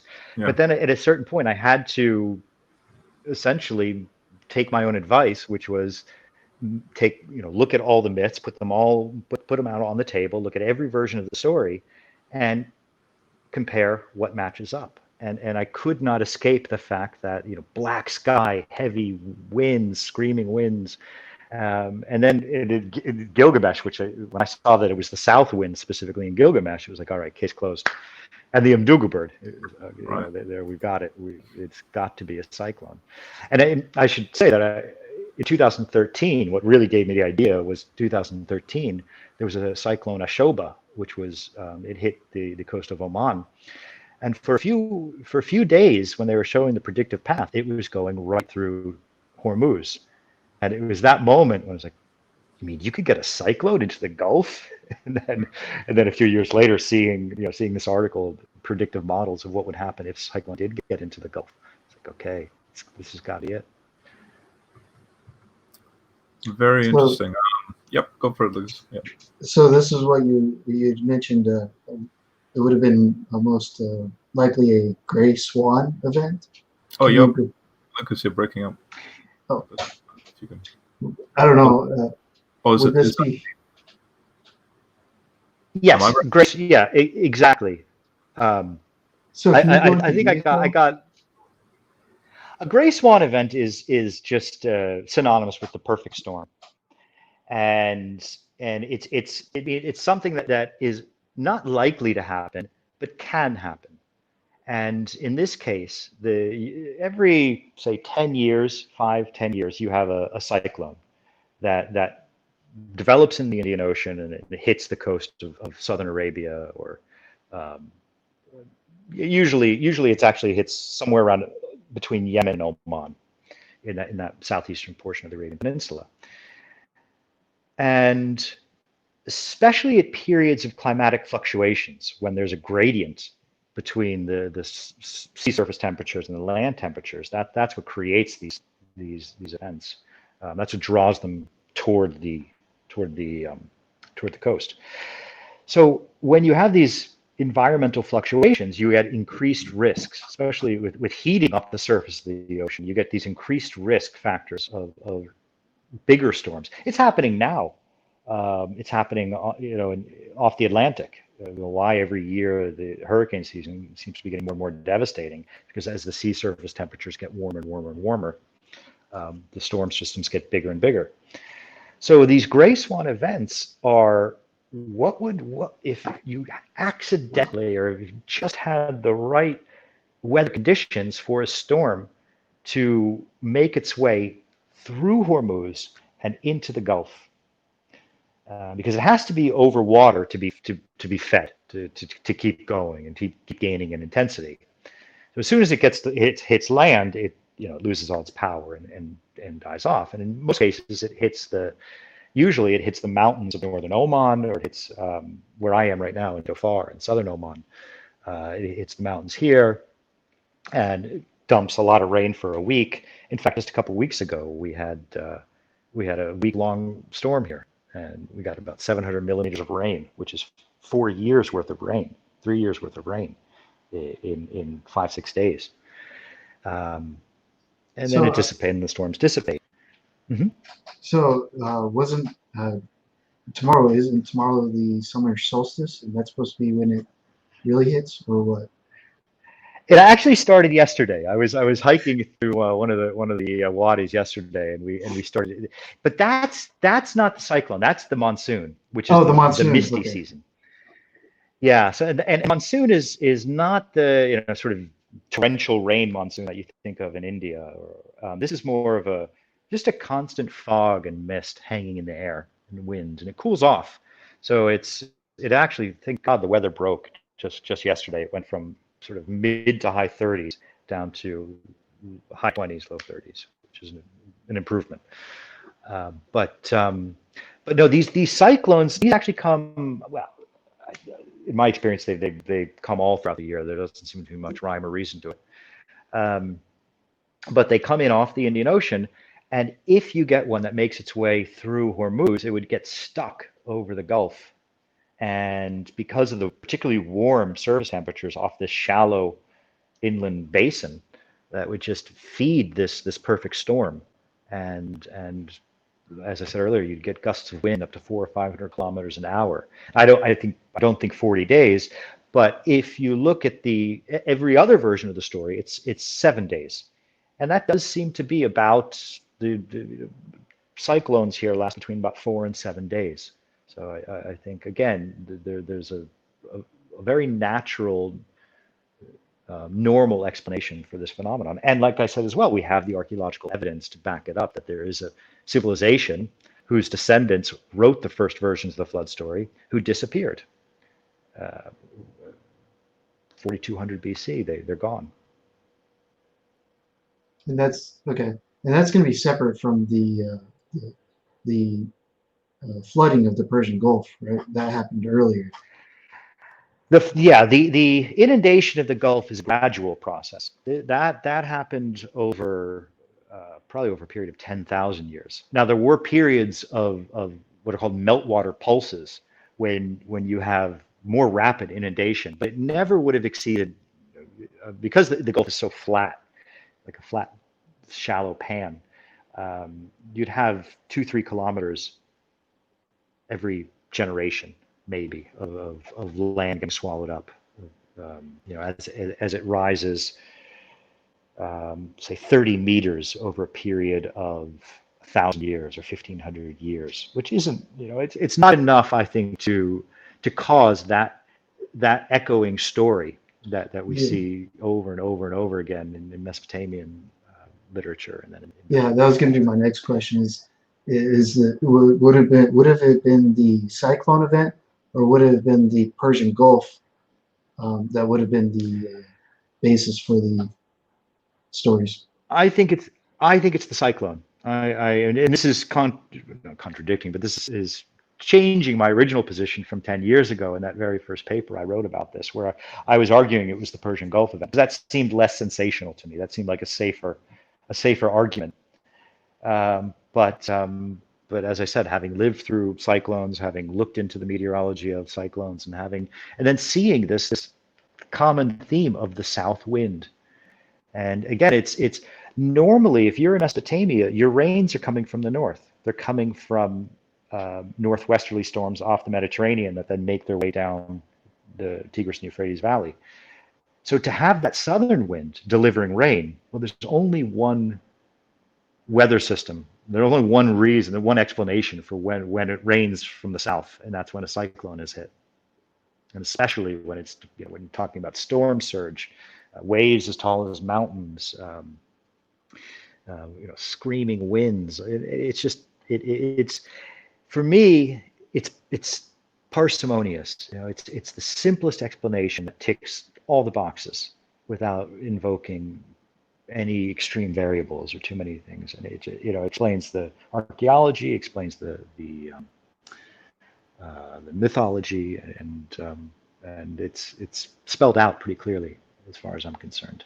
Now, the flooding, this gradual flooding of the Gulf, that I think there's a throwaway line in the Enuma Elish, the Babylonian creation story, where it says, in the beginning, before the sea had come in, before there were marshes, and they talk about the god Tiamat, the monster of the bitter ocean, saltwater, the goddess of salt water of the oceans.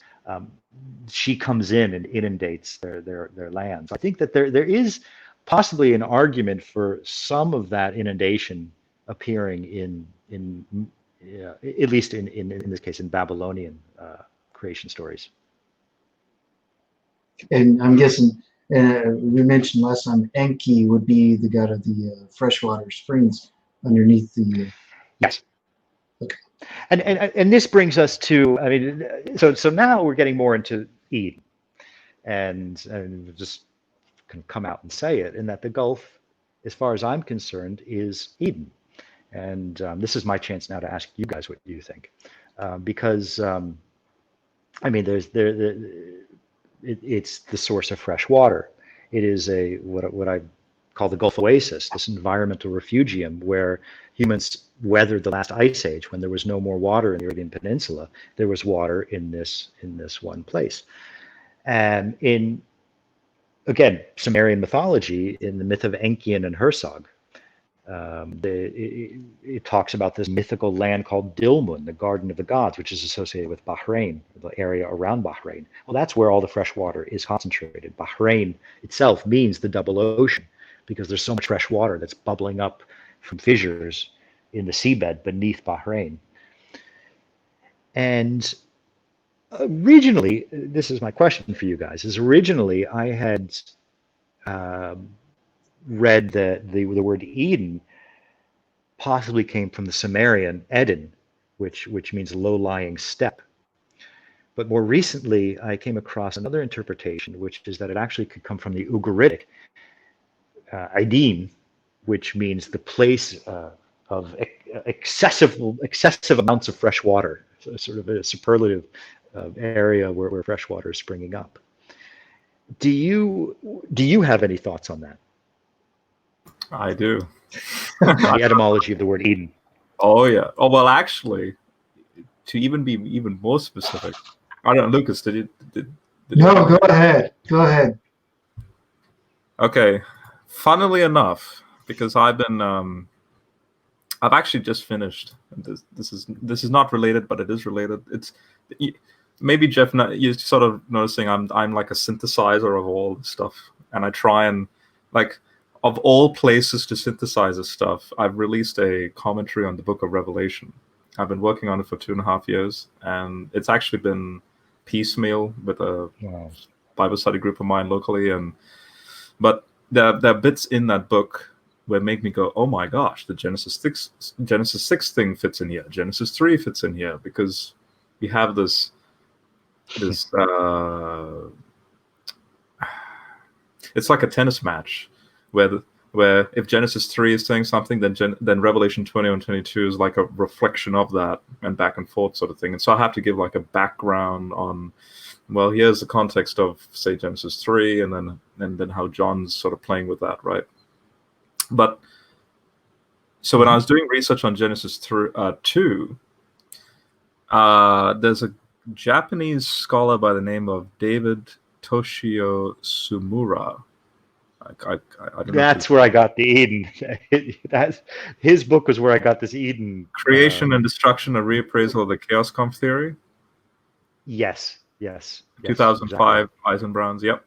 So he did a brilliant, like the whole book is dedicated to one word when it's, because all like King James translation says like a mist, whereas he says, no, it's something that's coming from underneath. And the first Bible English translation that actually took his work seriously is the translation that I happen to use in my devotions. And and literally it says here, verse 5, no shrubs had yet grown in the meadows of the earth, and no earth in this case just can mean land, right? And no vegetation had sprouted because the Lord God had not sent rain on the earth, and there were no human beings to work the ground. Instead, an underground stream would rise from the earth and water the surface of the ground. And that's Sumara's, basically they're using Sumara's work on that to make that translation. But yeah, so that, I think we're on the same page then. So the fact that I mentioned that name, and yeah, so. It was reading that exactly sort of jostled something loose in my own head about this. Okay, I'm doubling down now on Eden in the Gulf because of the fact that this is where the water comes up, and this is Bahrain. Dilmun is the home of Enki, who lives in the Apsu, who lives in the underground. The Apsu is the underground spring, so because this is where all this fresh water is bubbling up, and it seems to be spelled out, especially if you take Tsumura's interpretation of that word, and where he says, and obviously he throws out a lot of different possibilities. The one that I found most fitting was that it was Ugaritic. And that the place of where he says Adin is the place of excessive fresh water coming up from the ground. Right. Do you have anything else more to say on that? Like, I know that was pretty brief. I mean, it was, it was meaty. I'm pretty sure it's going to be meaty for some. But is there anything more you'd like to share on that? You may have been hesitant to share, or let me think. I'm just trying to think, because this is sort of the original subject that brought me to looking at Genesis in a more open-minded way. Scientifically, I had done biblical archaeology when I was in college, university, and tried to get away from it. And this is what got me Paleolithic archaeology and prehistory and stone tools. And then all of a sudden, about 10 years ago, I found myself staring at the Gulf Oasis and thinking, "Oh God, this is Eden." I guess I'm back into biblical archaeology. But I think that so it's probably a lot in my head. I'm not sure. I mean, that was a pretty broad I want to range. repeat myself. Yeah. So the context, the main context is that when you're looking at the prehistory of the Arabian Peninsula, the Paleolithic, which is the Old Stone Age, you have a lot of evidence for human occupation. Earliest humans, the earliest modern humans that we talked about earlier, they come into Arabia. They're all over the place. They're top to bottom, west side, east side. They're everywhere. And then at a certain point, they're gone. They disappear. And archaeologically, there was this idea, this thought that the humans had gone extinct. They had been extirpated. They had been pulled up by the roots and wiped out by the changing environment, by the last ice age, when the peninsula essentially turns to dust, when the deserts form. And yet there are little hints from around the Gulf. So there's one site called Jebel Faya, which is in Sharjah Emirate, which is I'd say about an hour east of Dubai, inland from Dubai. And Jebel Faya has periods of occupation all throughout the last ice age. There's a surface site in Qatar, and we can't date it, but the technology is very clearly this I would describe as a missing link in the Upper Paleolithic. So the Upper Paleolithic is 40, 30, 20,000 years ago, also, which is the last ice age. So there are little just whiffs of stuff coming around the Gulf. And then all of a sudden, 8,500 years ago, 6,500 BC, there are 60 brand new archaeological sites that just appear out of nowhere around the Gulf. And this is the beginning of the Ubaid, which I hinted at or alluded to earlier. This is the onset of the Ubaid period. And who are these guys? They've got everything. They're one step away from complex civilization. They are a developed Neolithic society, and we don't know where they came from. So if you put these two pieces of the puzzle together and you think, okay, right at the period when the Gulf fills in, when the Gulf is inundated, these people come up, these people show up out of nowhere, and they are advanced Neolithic society. Well, where did they come from? And where did everyone go in the Paleolithic, in the preceding period, the Paleolithic? Where did everyone go? And I think the answer is they went into the Gulf. The sea level, it starts to drop about 70,000 years ago. It starts to come down from its high stand. And it drops 40 meters, and then 60 meters, and then 80 meters. And then by 20,000 years ago, which is the height of the last ice age, it's 120 meters lower than it is today. Now, the Gulf is on average 80 meters deep, 40 meters deep in places. It has a central basin that's about 180, 160 meters deep. So you have a couple lakes in the middle. But during the last ice age, so up until I'd say about 14,000 years ago, the Gulf was not there. Instead, it was, and there was no rainfall. So coming back to what we were saying earlier about Tomorrow's rendition of Genesis, of the Eden story, there's no rainfall. The plants hadn't been domesticated yet, and yet there's water coming up from the aquifers, from the subterranean springs, and this is absolutely the case. And we know it from deep sea cores that have been taken from the Gulf, where you can see there was marshlands where there was water. This was a wetland environment throughout the last ice age. So this is the largest environmental refugium. Refugium being this place of refuge. This was the largest environmental refugium in Southwest Asia throughout the last ice age. So then when you read in Genesis a story about this place, the confluence of the Tigris and the Euphrates, and the two other, which I think there have been strong arguments for these being the Karun and the Batin drainages, Karun coming off of the Zagros and the Batin coming off northern Saudi Arabia, cutting through Saudi Arabia. Well, that takes you pretty much off the coast of Bahrain.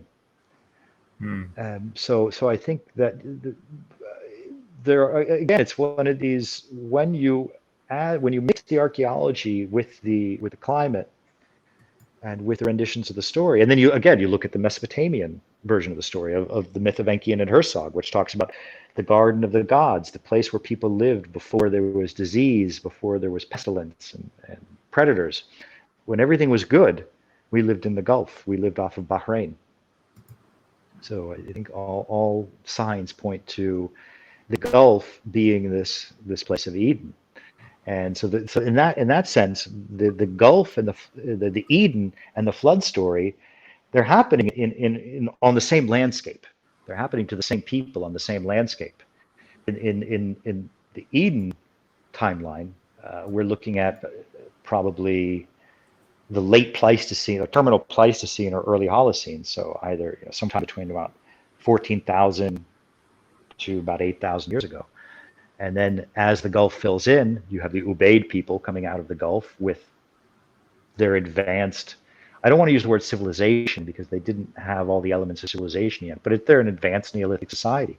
They are seafarers.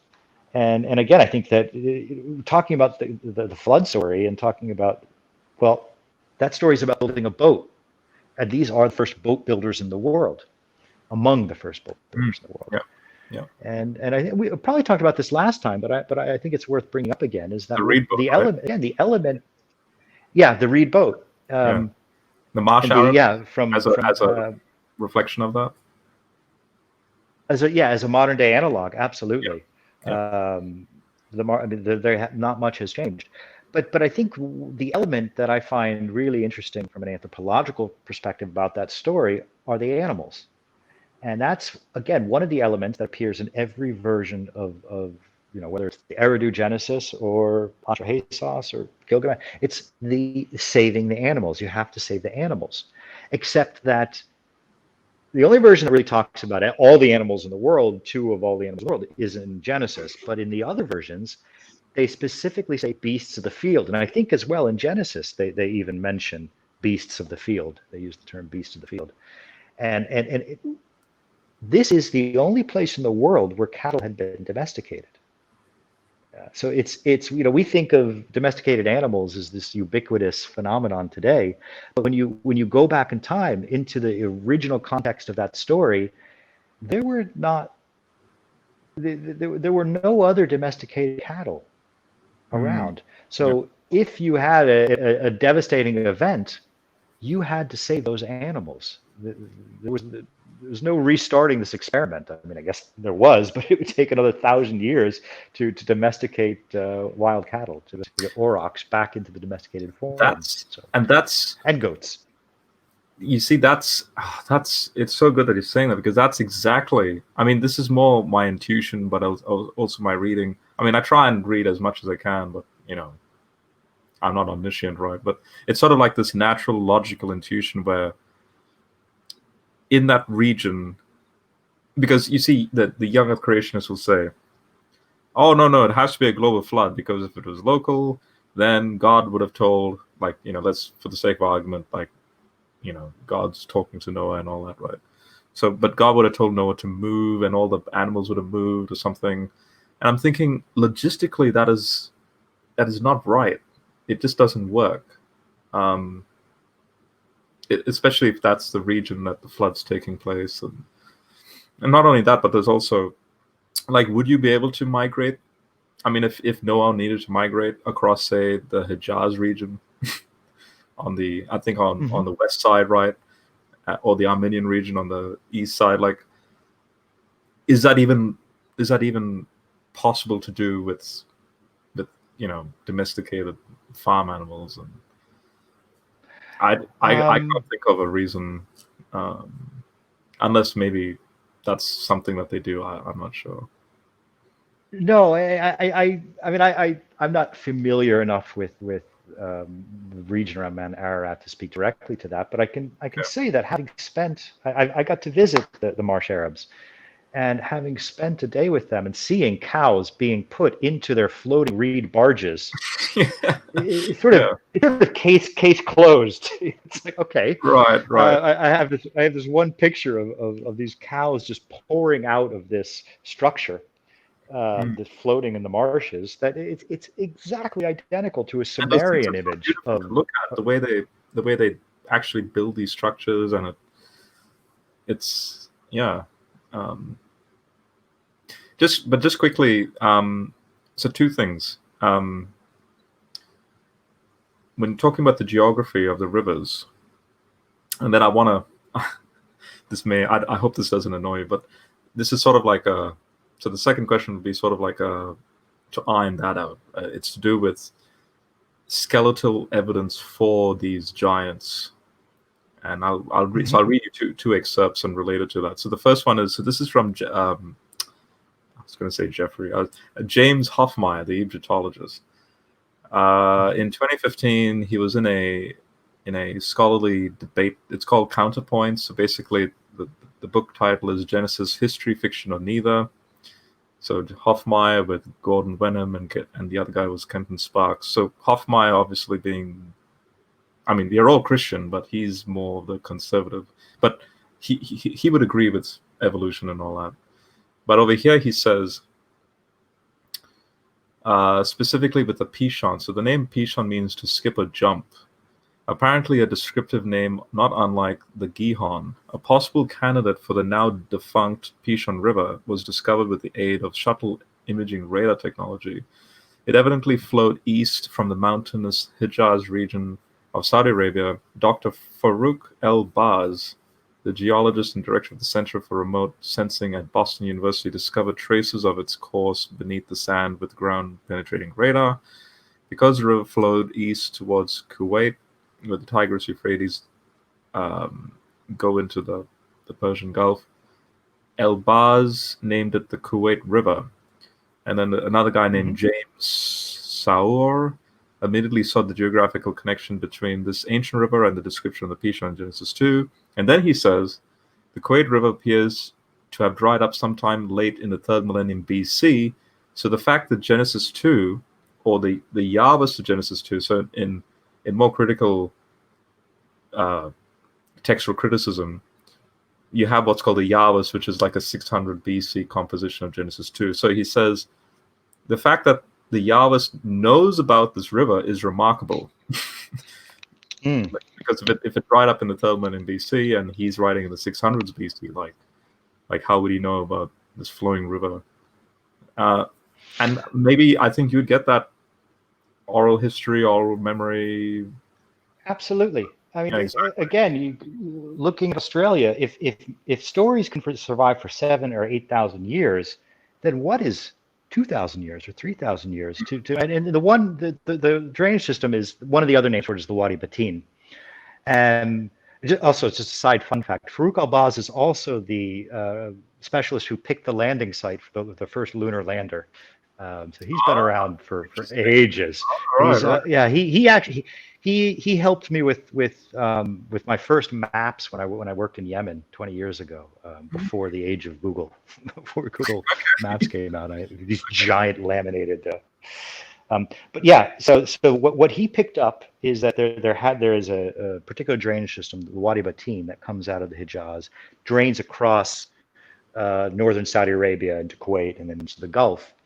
And I've poked around a little bit on this subject, and sure enough, there is gold in the Hijaz.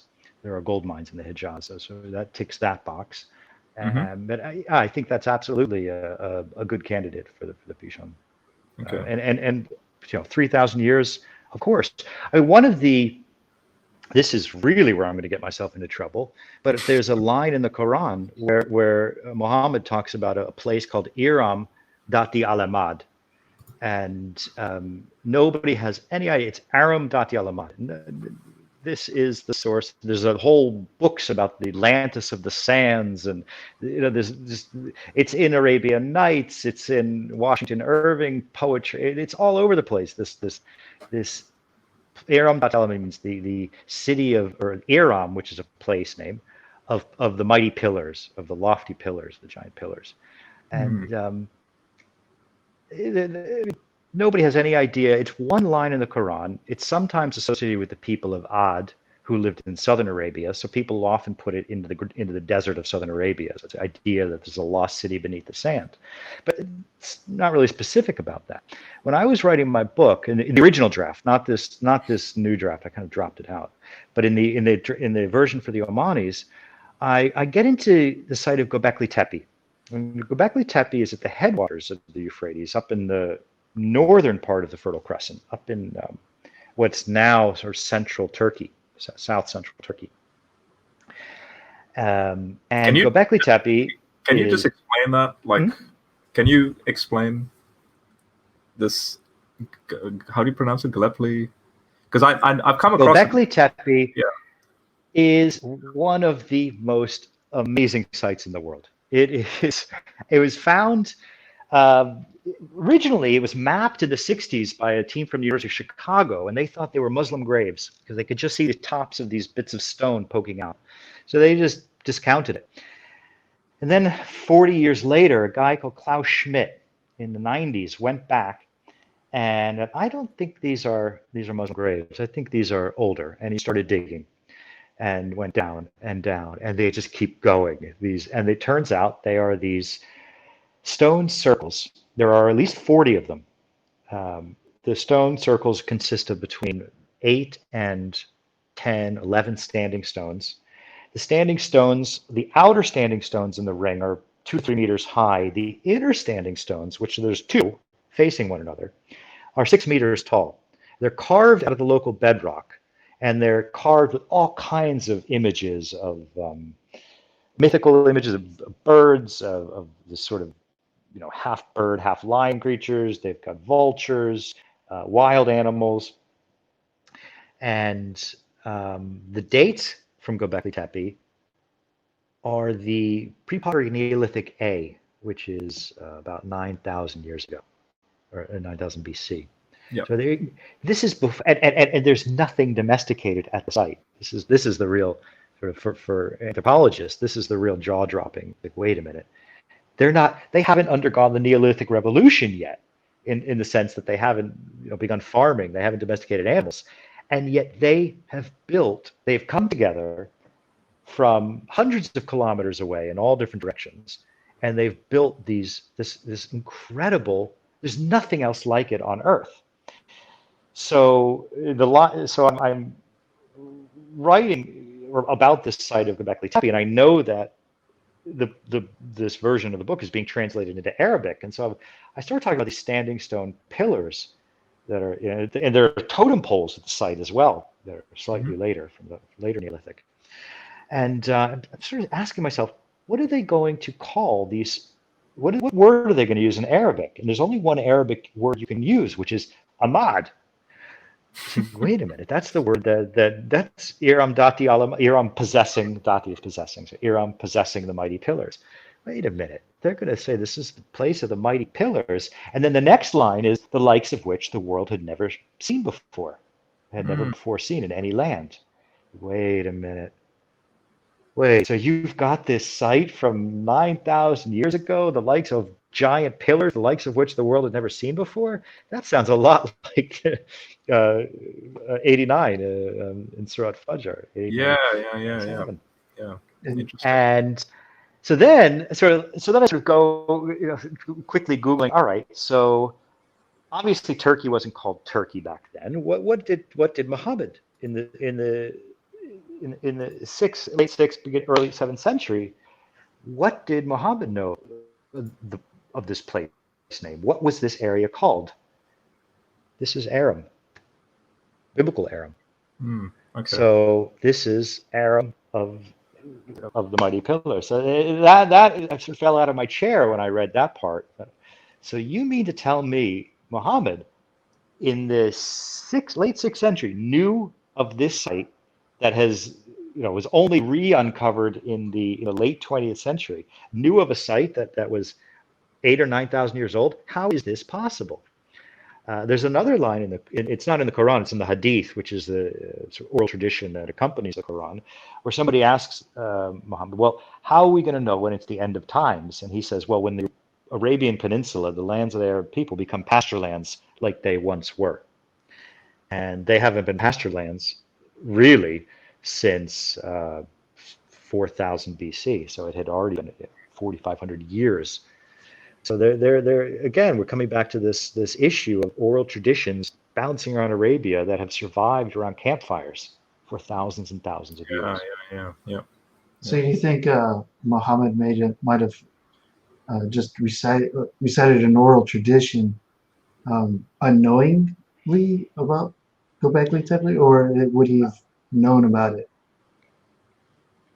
It's hard to say. I mean, because there's so little to go on. It's hard to say. But I think the fact that, well, just quickly, you're talking about specifically. We're talking about language. I mean, if it's oral tradition, right, the fact that these Semitic words are very interconnected, but then because, for example, Michael Hyde is the guy, so the next question I'm going to get at, which is the skeleton stuff, but he has an entry here on this Gobekli Tepe.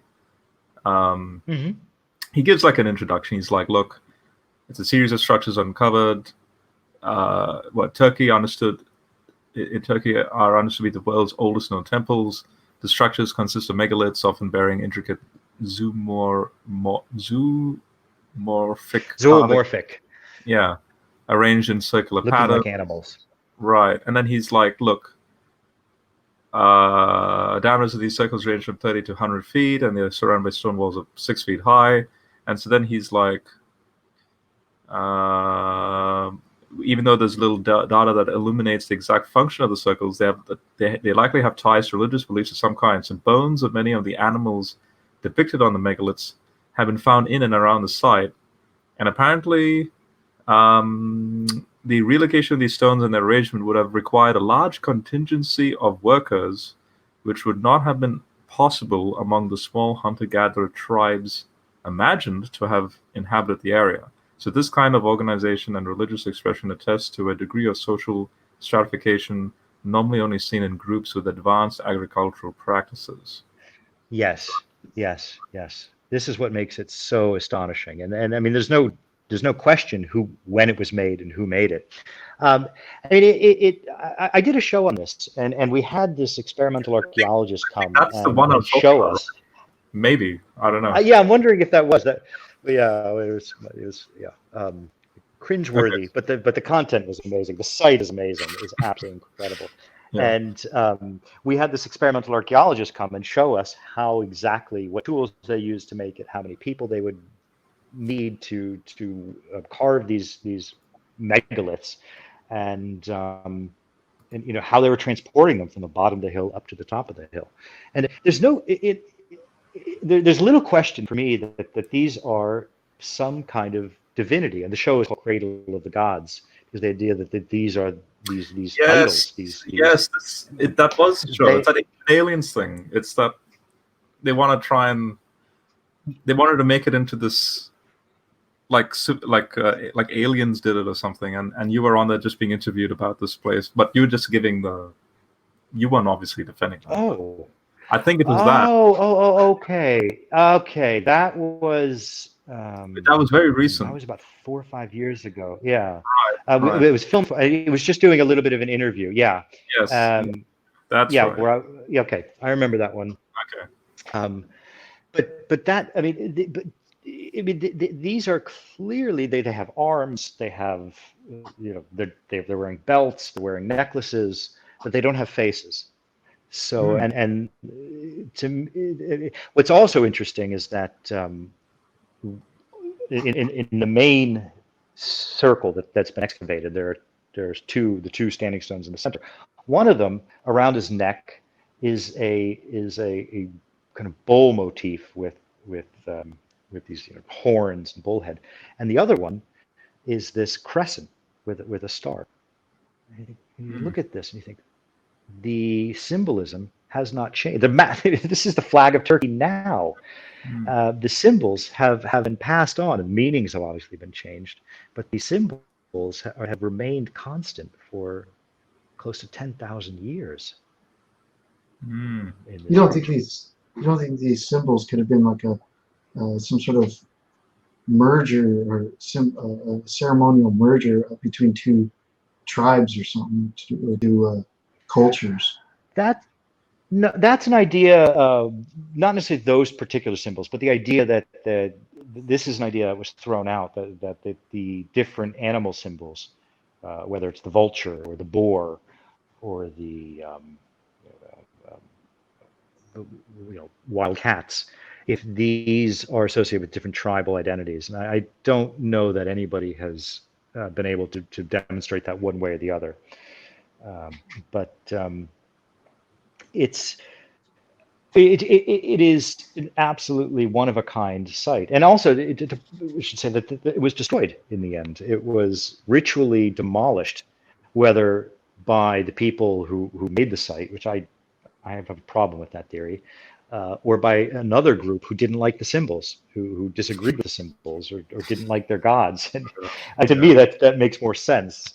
I think they one of the sites, not this particular site, because to use the metaphor, Gobekli Tepe is like the cathedral, and then there are local sites around that are more like smaller churches that have smaller standing stones. That it's sort of like Gobekli Tepe is from the pre-pottery Neolithic A period, and then by the PPNB, after Gobekli Tepe goes out of use, you have this spreading out, and everybody's making their own stone circle site. And one of these stone circle sites that had been destroyed, burnt, filled in, the stones have been toppled over, you find the decapitated skeleton, and the head is in the middle, and the body is somewhere else. So to me, that suggests that somebody invaded and didn't like the symbols and decided to desecrate it. Right. The other question, so the same guy I read about this Tepe, so again, Michael Heiser, now this is specifically to do with the evidence of giants from skeletons and all that. So he says, and I'm just going, I'm putting this by you just again because this is your field, and I'm just interested to see your reaction to this. So he says, archaeological work across ancient areas confirms that 6.5 feet tall. So he's talking about Goliath in the Qumran text that says that he's 6.5 feet tall versus the Masoretic text that says he's 9 feet tall. And scholars now agree that the Qumran reading is the correct reading.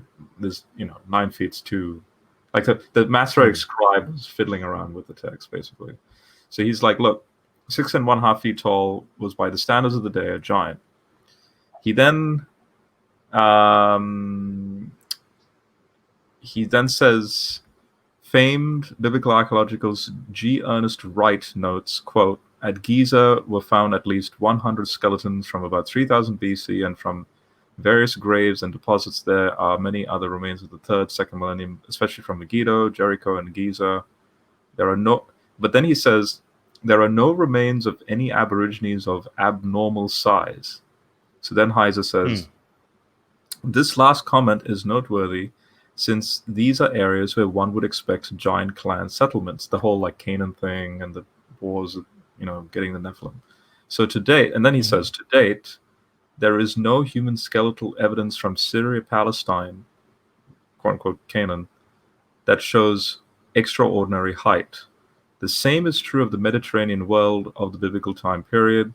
And then he wants to conjecture about this. So he's like, this is no surprise since the ancient Israelites, like other peoples of Canaan at the time, did not embalm their dead, so consequently human skeletal remains from the first 2 millennia BC are not common. Of the millions of people that lived in ancient Syria Palestine during that 2,000-year span, only a few thousand skeletons have survived. And then he goes into Egyptian embalming and all that. A few thousand's pretty good. That's nothing to shake a stick at. That's oh God, I'd kill for one down here. Okay. I think that's a few thousand's a pretty robust sample. I excavated a site of Ashkelon which had a late Bronze Age graveyard, and there were burials coming up out of there. I think it is safe to say that there are no supernaturally sized. But going back to your comment earlier about 6.5 feet, if we read a 6.5 feet, well, that's certainly within the realm of possibilities.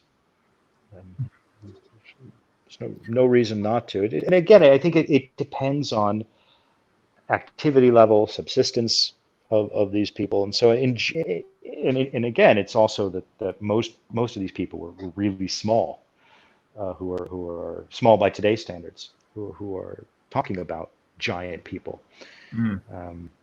But I think after the Neolithic, after about 4,000 BC, when you do have mass adoption of agriculture and really people moving into the cities and there's really no cattle pastoralism in the Middle East. Not pure cattle pastoralism. They switch to goats after that. You simply don't have the grasslands to support these cattle populations anymore. So once you don't have cattle pastoralism, you don't get these larger populations, say 5'10", 5 foot or 6 foot, these larger populations. Interestingly, he does. I think he's hinting at that because he then says people who were embalmed. So he's talking about in Egypt, people who were embalmed tended to be among the elite class, which meant their diets were better, which in turn meant better health, optimal growth. But based on examination of mummies, the average height of an Egyptian male was between 5 and 5.5 feet. But then he says, but this is not to say that there's no evidence external to the Bible for unusually tall people, because there's an Egyptian text from the period of Ramses II that says, the narrow valley is dangerous with Bedouin hidden under the bushes. Some of them are 7 to 9 feet. It's a translation of 4 to 5 cubits. So that ranges between 7 to 9 feet.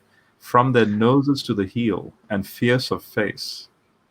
So that's apparently that's very interesting, because there you have that dichotomy between the sedentary agriculturalists and the nomadic pastoralists, and certainly that I talk about Arabia. It's I'm glad you brought that up, because I think it's fair to say that the eastern desert of Egypt is part of that landscape. As early as the Neolithic, one of the oldest domesticated cattle sites is in southern Egypt, 10,000 years ago, 10,500 years ago. So these people, these whatever you call Basal Eurasians, people of Ad, Nephilim, whichever term you want to apply, would have been spread out across the grasslands of Northeast Africa and Arabian Peninsula. Right. Oh, I Lucas, do you have any? I could go on and on. I feel like I don't want to rob your time, Jeff. So this has been great. It is. Yeah, it's always a pleasure to have you, Jeff.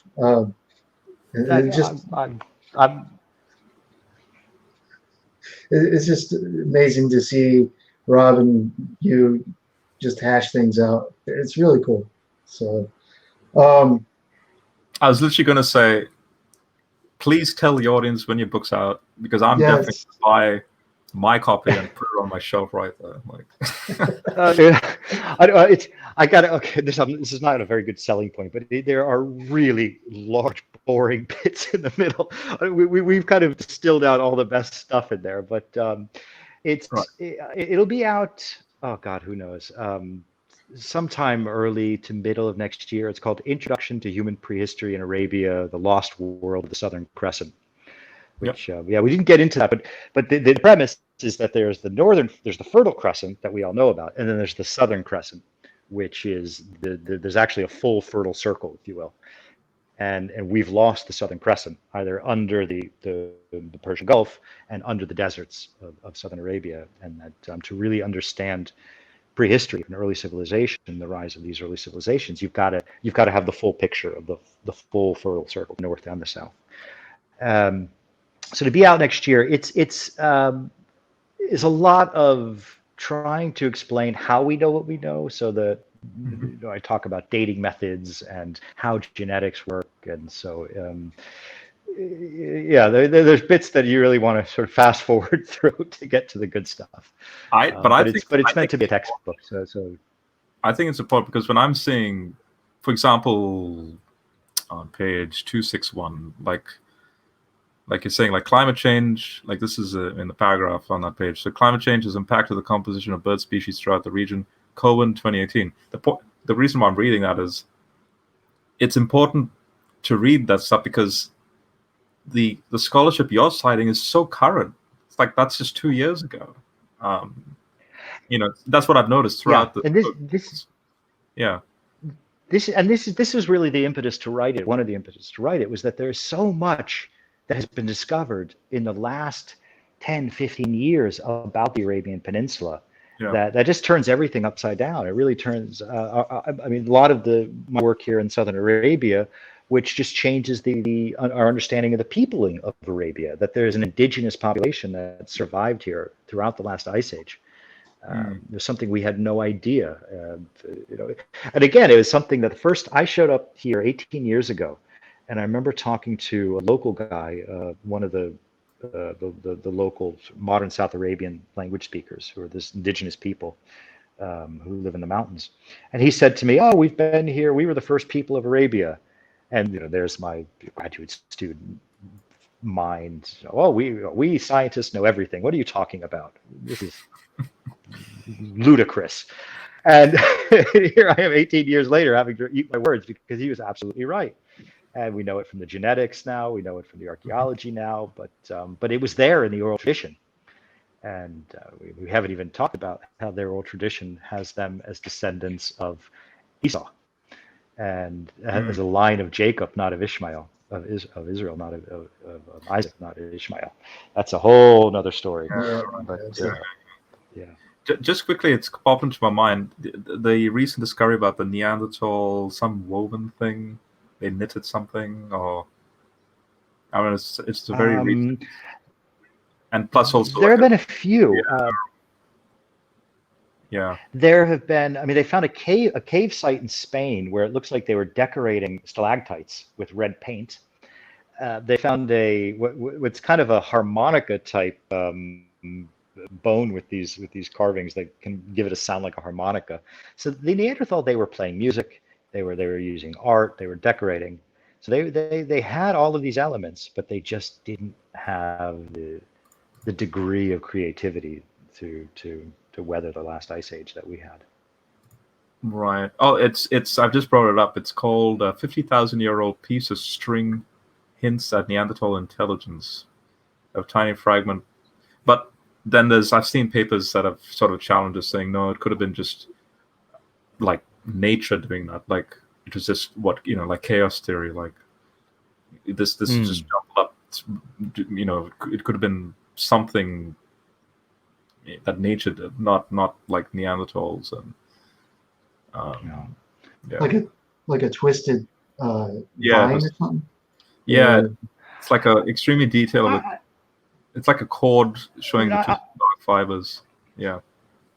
I mean, I tend to err on the side of giving them credit because it does seem to be this trend where we sort of go back and forth on what were the potential capabilities of Neanderthals, and it always seems like we think, oh, they could not produce art, and then sure enough, they were making art. And, oh, they could make music, and then they were producing music, and their brains were bigger than ours. The hardware was configured differently, so they have much more mass in the occipital bun in the back.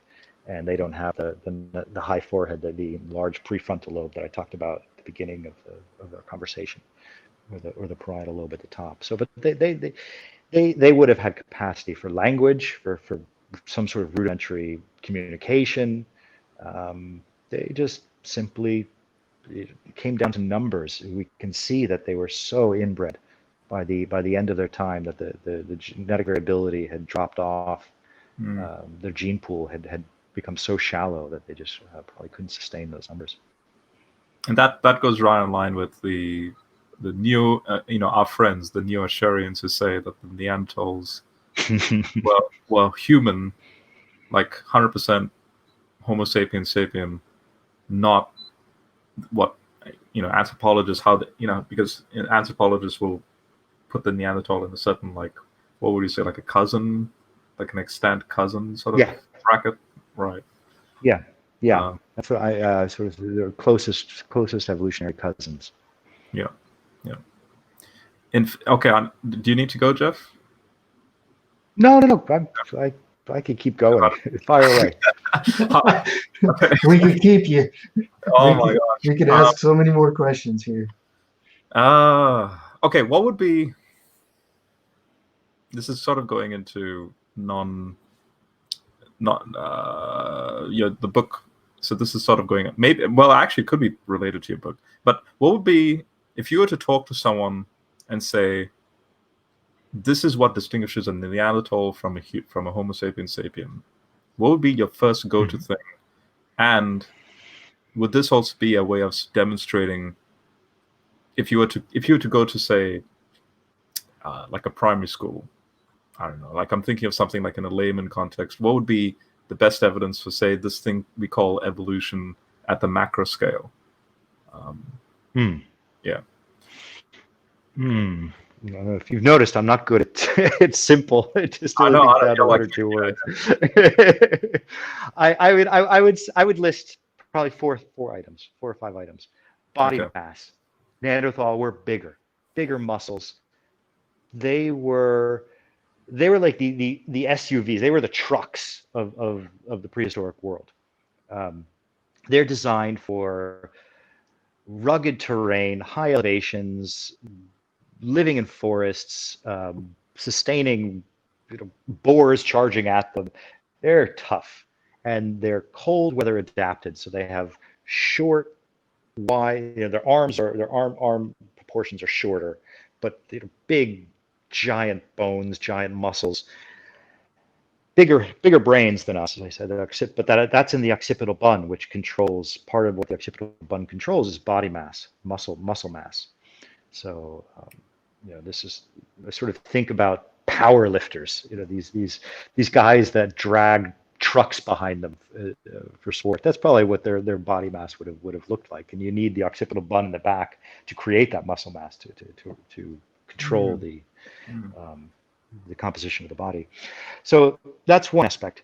The second aspect is the brain case. And I said earlier about this prefrontal lobe, the neocortex, which controls executive function. They had a smaller prefrontal lobe, smaller neocortex, so they didn't have the same capacity for anticipation. They couldn't play chess very well.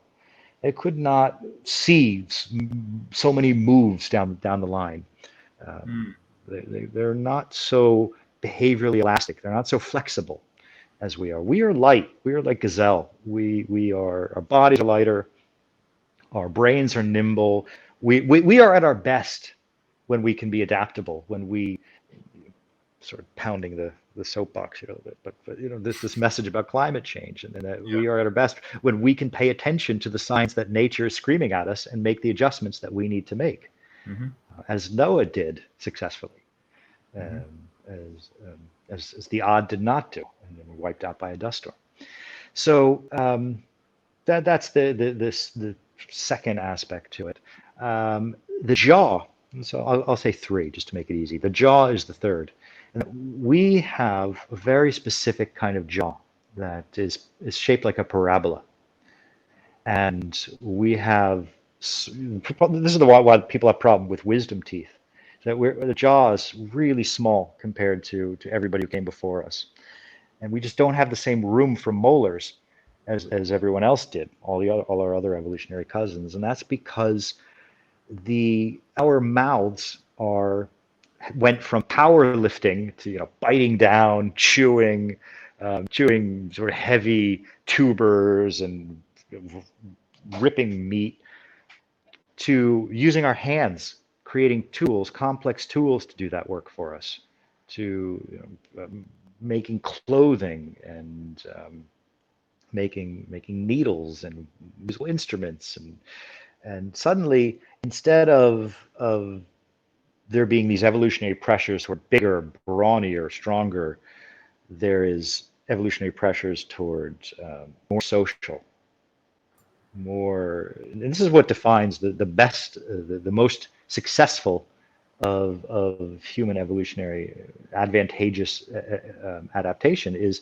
who's the most social, who does the best at a party, and this has to do with talking and communication, and that's why our jaws changed, because instead of having these big powerlifting muscles in the jaw, we have marathon muscles in the jaw for doing exactly what you and I have been doing this whole conversation, is just talking,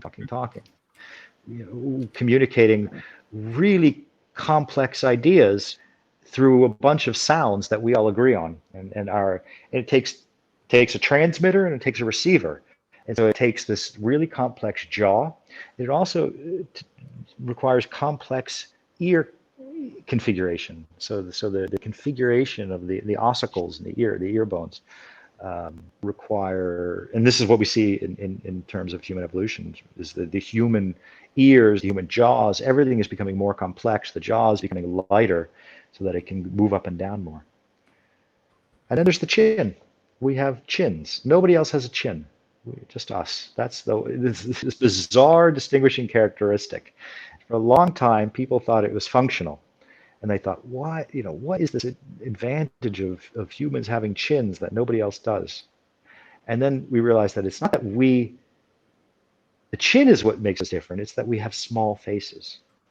And so the chin is the same size as everyone else, but our faces are so much smaller that it creates this appearance of a chin, if that makes any sense. And again, it has to do with this reconfiguration of the brain case, that instead of all the muscles being in the jaw, and instead of having this huge protruding occipital bun, which requires all kinds of special muscles to hold the head up, instead we have these little faces and giant domed foreheads and domes at the top of our cranium. And for me, what was really interesting, what was stuck in my mind, was Hugh Ross, the guy navigating Genesis. He said that the nasal cavity or the nasal capacity of the Neanderthal is remarkably different to the human, and that's what differentiates. And I think that's what you're getting at with the skull structure. Is that? That's an older idea. I'm not sure where anatomists stand on that now. It used to be thought that it was part of the heating mechanism, so that the idea that Neanderthals are so well adapted for cold climates, and that this was a way of preserving heat and drawing heat into the body, was through the nasal passage, and so that they had these different prominent nasal systems. I don't know where we are, and it's cartilage, so it's hard to say exactly. So I don't know where we are on that now. Okay. I just wanted to throw that in as well, because that's what Yeah, I was thinking of that same question too. Is like the nasal configuration is different. Because he mentioned to Ken Hovind, because Ken Hovind was saying Neanderthals are completely human, and then this is back in 2000, and he was debating Ken Hovind live on television. And Hugh Ross said, well, there's this anatomical feature that's remarkably different. So, I mean, I think that if in a debate like that, I think it's the jaw and the vault, the cranium, the vault of the cranium they're completely different configuration. And then there's the genetics, and just to sort of take this into a different direction, is what we've learned from looking at we have picked up a lot of beneficial mutations from Neanderthals. So our immune systems got a huge boost So it might have been possible that we couldn't even move into Europe without this admixture with Neanderthals, because we might have been wiped out by smallpox or some sort of viruses and bacteria that we didn't have the immunity for. But we picked that up from Neanderthal. The skin we picked up from Neanderthal, so that being able to, I think, actually sort of put an asterisk next to this, but being able to absorb vitamin D through lighter skin pigmentation. And skin pigmentation is can happen through random mutation as well. So I'm not sure entirely on that one. But a lot of our problems as well come from Neanderthal. So a lot of our mental problems, depression, anxiety, autism, we think comes from Neanderthal, propensity from Neanderthal DNA. Skin lesions, problems with the skin, psoriasis, we picked up from Neanderthal. From Denisovans, we discovered that we picked up the high weather adaptation, high altitude adaptation. So, for instance, the Nepalese, the Tibetan mountain climbers, I'm blanking on the name right now, Sherpas, have incredibly high frequencies of a certain type of mutation that allows them to for their lungs to process oxygen at higher altitudes and circulate the oxygen through the bloodstream.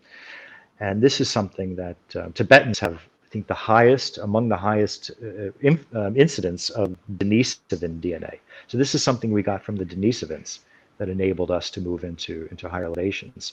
So there's this give and take relationship as where modern humans are expanding out into the world and encountering these different species, that we're definitely picking up some negative stuff, but there's also some really highly beneficial mutations that we get from them.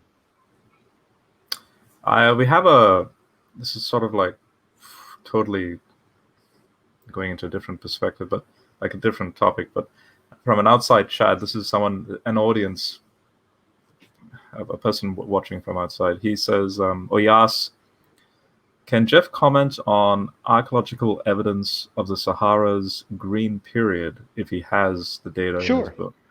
Yeah. Sure. I don't get into it in the book so much. The book is really focused on Arabia, but they're linked.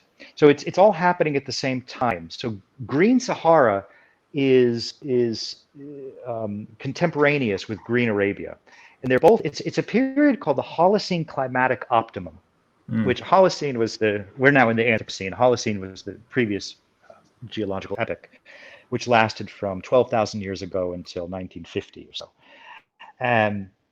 So the Holocene climatic optimum is this period when the world had warmed up and this monsoon system in Arabia was pushing all the way into the deserts, and so you have rainfall and mist and fog all throughout the desert region. Arabia turns to grassland, and the exact same thing happens in the Sahara. It's being fed in this case by Atlantic storms, so it's a different weather system, but the effects are the same, which is this warming up of the land, which creates this monsoon, which then the monsoon gets drawn inland, and it's this perpetuating process that as the vegetation comes back, it draws the monsoon further in, and before you know it, the Sahara has turned green. And in the same way, in the Arabian Peninsula, you find these cattle herders spread across, all across particularly the southern half of Arabia, what's called the Rub al-Khali, the empty quarter. You see the same thing in the Sahara. So they get into the eastern desert by 10,500 years ago. Appropriately enough, it's named the El Adam culture. And these are these cattle pastoralists. And then over the next, say, 2,000 or 3,000 years, they spread across the Sahara. And you have these cattle herding populations all throughout. And they're living in around these, moving from across these grasslands, living around what are called these playa lakes. So imagine you have the sand dune environment, and when it rains, the water ponds in between the dunes. So the dunes actually act as this wonderful landscape for capturing and creating, holding in these seasonal small ponds or lakes. There's this wonderful, beautifully poetic account of one of these explorers crossing the Rub al Khali here in Arabia, and he talks about the Bedouin, how they follow the what's the line? The forks of lightning. Basically, they're following the forks of lightning. Because what they'll Right. do is they'll look in the horizon, look where it's raining, see a bit of lightning, and they'll head in that direction. And that's what you would have had back then, is highly mobile civilizations, societies. And I think looking for a modern day analog is it's the Nuer, the Dinka, these cattle herding societies of sub-Saharan Africa that are still there today. Hmm. Okay. Since you're on the Sahara thing, I'm going to pass this by you again. So, Hugh Ross, in his book Hidden Treasures in the Book of Job, and it's all connected with this as well, because he's connecting Job with the whole Eden thing. But he has this chapter literally titled Global Warming Guidelines that you can derive from Job. And he mentions the Sahara here. So I'm going to read what he says and then go for it, like critique it if you want. So he says, agricultural practices inaugurated about 8,000 years ago have contributed most significantly to the temperature increase. And the primary credit goes to the domestication of cows and the flooding of rice fields, which together have nearly doubled the methane. To skip down, he goes, researchers and others agree something must be done, and soon. If they would look, and so this is Hugh Ross. he's a bit, I mean, he's being a bit. The audacity is pretty high, but here we go. So this is what he says. He goes, if they would look to the Book of Job, they would find guidance toward solutions far superior to the Nobel Prize winning proposals by former U.S. Vice President Al Gore. Much of Job. All right, so here's the so-called far superior thing to the Nobel Prize. So much of Job 38 focuses on precipitation, which is mist, rain, hail, and snow. In these passages, we read that God exquisitely designed precipitation levels to provide an optimal environment for Earth's life. The implication seems clear. We should address climate crisis by first correcting whatever damage we have caused to Earth's precipitation patterns. The most alarming examples of human disturbance of regional and global rainfall patterns is the expansion of the Sahara and the Gobi deserts. Over the past 2,000 years, the Sahara has grown 10 times larger. The Gobi is 3 times larger. These deserts, among others, have been enlarged as people have grazed their herds, and on goes. So then he says, one helpful response to global warming would be to assist people living on the fringes of the Sahara, Gobi, and other expanding deserts in replanting these areas, even if it means providing them with free fossil fuels. The trade-off would be worthwhile. And then he says, to be specific about the science, he says, I mean, it says here, the presence of this new vegetation in turn significantly augments the quantity of precipitation and cooling, because 10% of all the water in Earth's atmosphere comes as a result of flowering plants' transpiration, drawing up water from the soil through their roots and releasing much of that water via evaporation into the atmosphere. And then he goes on and on and on. But I think you get the gist where he's going with that. So he's an astronomer going, that's my field as far as meteorology is concerned. What do you think? Is that even? I'm with him 100%, except for the Job being superior to Al Gore. I think props to Al Gore. But I'm absolutely with him 100% on everything he said there. And I think that in fact, what I'm doing here, why I'm in Salalah in Dhofar region of southern Oman, is running a project called the Paradise Project, which takes its name from the Persian word paradisa, which is a walled garden. And what I'm trying to do is precisely what he recommends. And for me, it was sort of putting my money where my mouth is and saying, all right, I talk about adapting to climate change, and we need to move into a new phase of of subsistence. And it's exactly that's trying to farm the desert through a combination of it is doable. We're on the cusp of it being doable. So there are two ways to get water around here. One is digging a well and tapping into the fossil aquifer system, which is a limited resource, is not sustainable. And this is what's happening now. And what they're doing all around here is they're destroying the environment because they're digging these what are called pivot farms. So they dig down into the aquifer, they circulate this water in a circular area. That's why it's called pivot, and they grow animal feed, which is not sustainable. And it's because everybody, all this, I keep sort of going on about the benefits of a meat diet, but actually it's not the case at all. We need to be moving on to a plant-based diet, I would suggest. Because the amount of resources that have to go into raising cattle, and it for us, it's just not sustainable. And the alternate way of doing this, which is what I'm trying to promote, which is the technology is coming online now. It's not great yet, but it's getting there. And that is extracting water from moisture in the air. And what we're able to do is using, so it looks like a solar panel. They're called hydro panels. There are a few companies in the world that are doing this, and they're getting more and more efficient as we go. I think now in a relatively dry climate of as low as 20% humidity, which is what you get in a desert, you can extract 5 liters of water per day per panel. And that's just a start. It's not great, but if you have but you have an array, you can then put them together, string them together, and you've got 50 or 100 of these. You've got 500 liters of water a day, which is enough to really get going on a farm.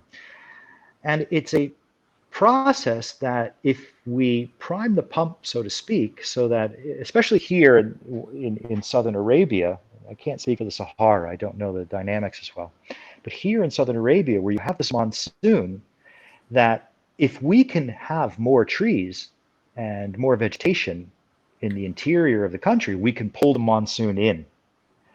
We cool off the surface temperature of the land, which is changing it's called the ITCZ, the Intertropical Convergence Zone, where the gradient between the cool air and the warm air, and the high pressure and the low pressure. If we can shift that, if we can green the interior through extracting water and farming the land and planting trees and putting water back into the aquifer system instead of taking it out, then you can begin to really terraform the desert. If we can terraform the deserts, then it's like giving the earth a new set of lungs to process all that extra carbon dioxide. So it's not a panacea. It's not going to solve climate change, but it's going to help, and it's going to cushion the blow. So this is my sort of long-term dream. I think we're not there yet, but I think it's just sort of changing the mindset a little bit and just seeing these dead landscapes and thinking, all right, we can bring this back to life. We've got the technology. We can do it in a sustainable way, in a gentle way that is not going to, is going to be beneficial to everybody and everything involved. Right.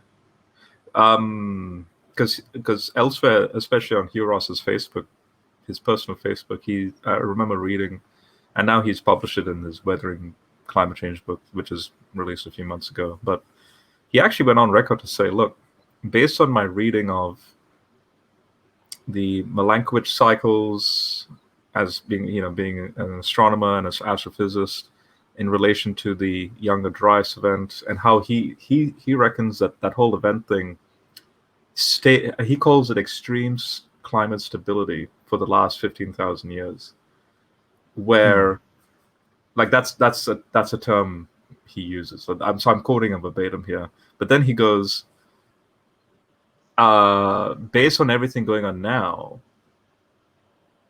there's a calculation done that there's a range where we, as a species, we have between 100 and 1,500 years left, depending on what we do with the climate.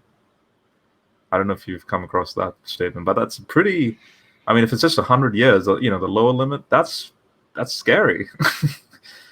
But then, I mean, I don't know I mean, I would avoid this kind of overgeneralization of saying of a species, because we always, some version of us always for 3 million years has persisted. It may not be Homo sapiens sapiens as we know it today. It may not be. I mean, certainly, I think it'd be more appropriate to say our civilizations, which are even now we're seeing, just from this virus, we're seeing how delicate they are. And you shut it off for 3 months, 4 months, and we can see economies are now being pushed to the brink, and socially, mentally, intellectually, emotionally, we're being pushed to the brink, and that's just from one little virus. So I do think there is this. We have to act. We have to act fast, and listen to nature is screaming at us to get our acts together. Somebody sent me this meme. It's really cute. It said, you get the sense that this virus is like Mother Nature sending us to our rooms to think about what we've done. And it's very appropriate. That sums it up. I saw a meme. It's like MA. It's like it's got swear words in it, but it's this cat that looks remarkably surprised at something, right? And so it's looking in one direction. So the meme goes, "This year has made me go, what the F is that? And what the F is that?" Like, because the news there's so many things happening that the way things are transpiring, it's like, yes. Yeah. And we're only we're nearly end of June as well. It's just, yeah. It feels like the grand finale of something. It certainly. Oh, and apparently has there's a very epic feel. And just today, there was news, a huge dust storm from Africa going across the Atlantic that might reach America. Just like today, I was reading up on that. It's so. Dust storms are. This is one of the predictions that I've been looking at is because dust storms in not so much in the Bible but in the Quran are a pretty big deal, and this is one of those things that with deforestation, with overgrazing, with overexploitation of the land, you remove the root cover. And when you remove the root cover, the roots that are locking these dusty sediments into place, and you have increased storm systems, you have increased wind velocities coming off of the oceans, it's this recipe for disaster. So yeah, we should expect more dust storms, more cyclones, more bigger weather in every direction. And I think this is really the scary thing. It's not just CO2 levels in the atmosphere, but it's just weather all around, and it's anthropogenically affected weather. It's we've done it to ourselves. This is again, and it's hard on these great lines in the Quran, where the story of the Ad, where the prophet comes to them, this guy, Prophet Hud, he's warning his people, and they're laughing at him. He's saying, guys, this is about to get really, the proverbial feces is about to hit the fan. And they're laughing at him, going, yeah, whatever, it's all fine, it will be fine. And he's going, look, this isn't going to be supernatural. You're going to be enveloped by that which you mock. And I find that haunting, that line, because this is repeating itself. History is just it may not repeat, but it rhymes, and it's happening again, and you have it being mocked, and we're running out of time. Yeah. And I'm just for anyone out there that's like, wait, what? Like, this is breaking news. So apparently, it's so big. So this enormous plume of dust predicted to reach US all the way. It could suppress Atlantic hurricane activity temporarily. And there's like satellite imagery and simulation of it. Like, it's so big. It looks like the north half of Africa, like the size of the geography of north half. It looks like that is moving across the Atlantic. It looks like pretty much the whole Atlantic is being covered with this, Wow. with And this blue- originated over the Sahara? Yeah.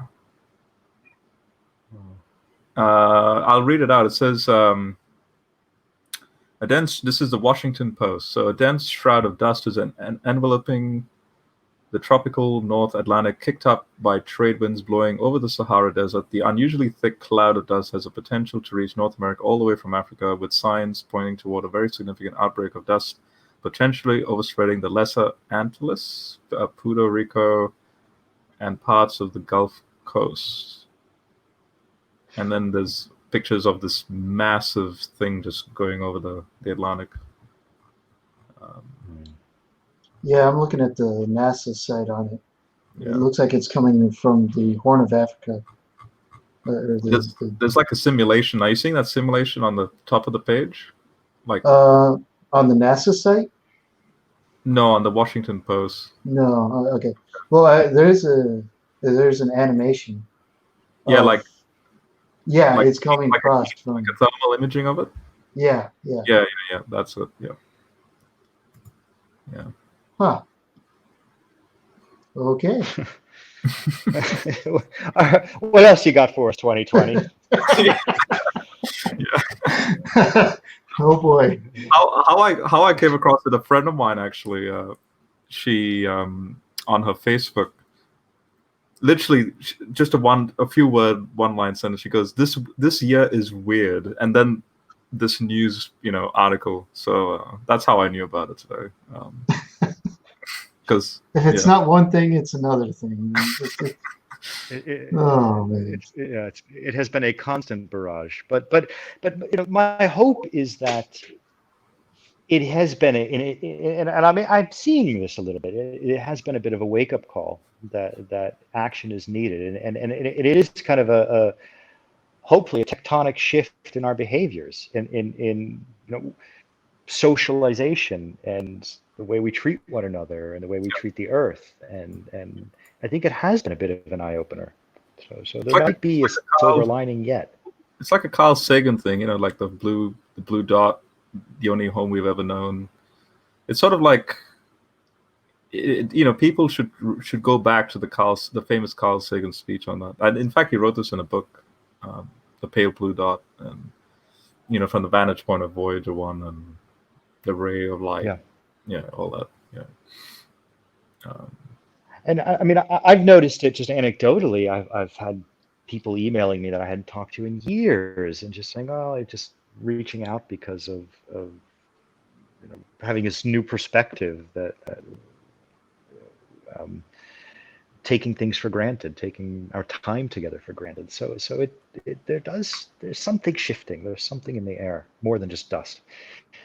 Has it hindered your research this year, big time, or are you relatively all right with the virus and all that? I have to say, it's actually been, for me, it's been incredibly helpful to just buckle down and finish the rewrite. So I got the revisions back from my publisher in March, and this is about when lockdown started, and there was nothing to do. So it's all right. I have to now. I'm really a slow writer. It's taken me 4 years to squeeze this thing out, and so now, in 3 months, I've done the entire revision, and which is really a full rewrite of the book, adding a lot and taking away a lot, and because I had to treat it like a full-time job, and just there's just nothing to do. There's no one to interact with. We had intended to have hydro panels installed out in the desert this summer, but all that's been put on hold until. And we're supposed to have, every year we host student tours from a university in the U.S. They come over and we take them out to the archaeological sites and introduce them to the culture. And I talk a lot about what we've been talking about, human evolution, mythology, and storytelling in the Middle East.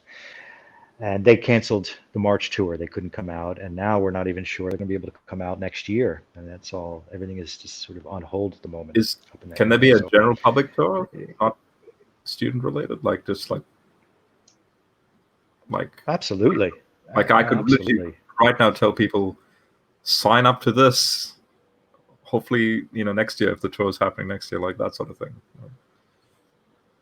Yeah, that's one of the hopes. We work with the indigenous people down here with what are Hmm. called the one of the tribes. There's many, but one of them is called Mahri. They speak. These are the people I was saying earlier. Have this folklore being descended from Israel, being descended from Isaac, so they speak their own language, which is not Arabic, which predates the split of Central Semitic and Western Semitic. It's its own, probably comes straight from Akkadian, as a dialect of or off of Proto-Akkadian. So we work with these Mahri and take them out in the desert, and we've done stuff with tours, with just regular tours as well, but giving people a taste of the culture, and because everyone has this very specific idea of Arabia as this land of sand dunes and bedroom. And you try to turn that upside down a little bit and show that it's actually down here. It's green and forests and rivers um, Hmm. and dancing and tolerance, and you know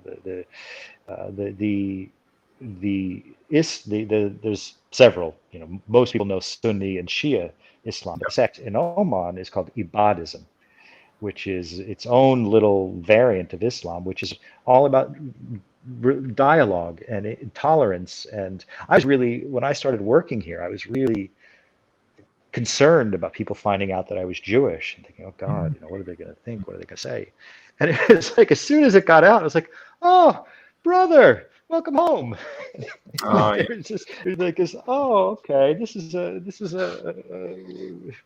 we're now even closer than we were before. Yeah. So Yeah. that was a real surprise. And That's good. yeah, so we try to, we bring students over to try to bust stereotypes about the Middle East and challenge what people think of as the Middle East: oil and desert and war. Like, Yeah. actually, Mm. Oman is not like that at all. I was watching some videos yesterday, some of your old videos, and then I also looked at some videos on Oman, and it's really lush and there's beautiful waterfalls, and uh, Yeah. it's just like a paradise in that area.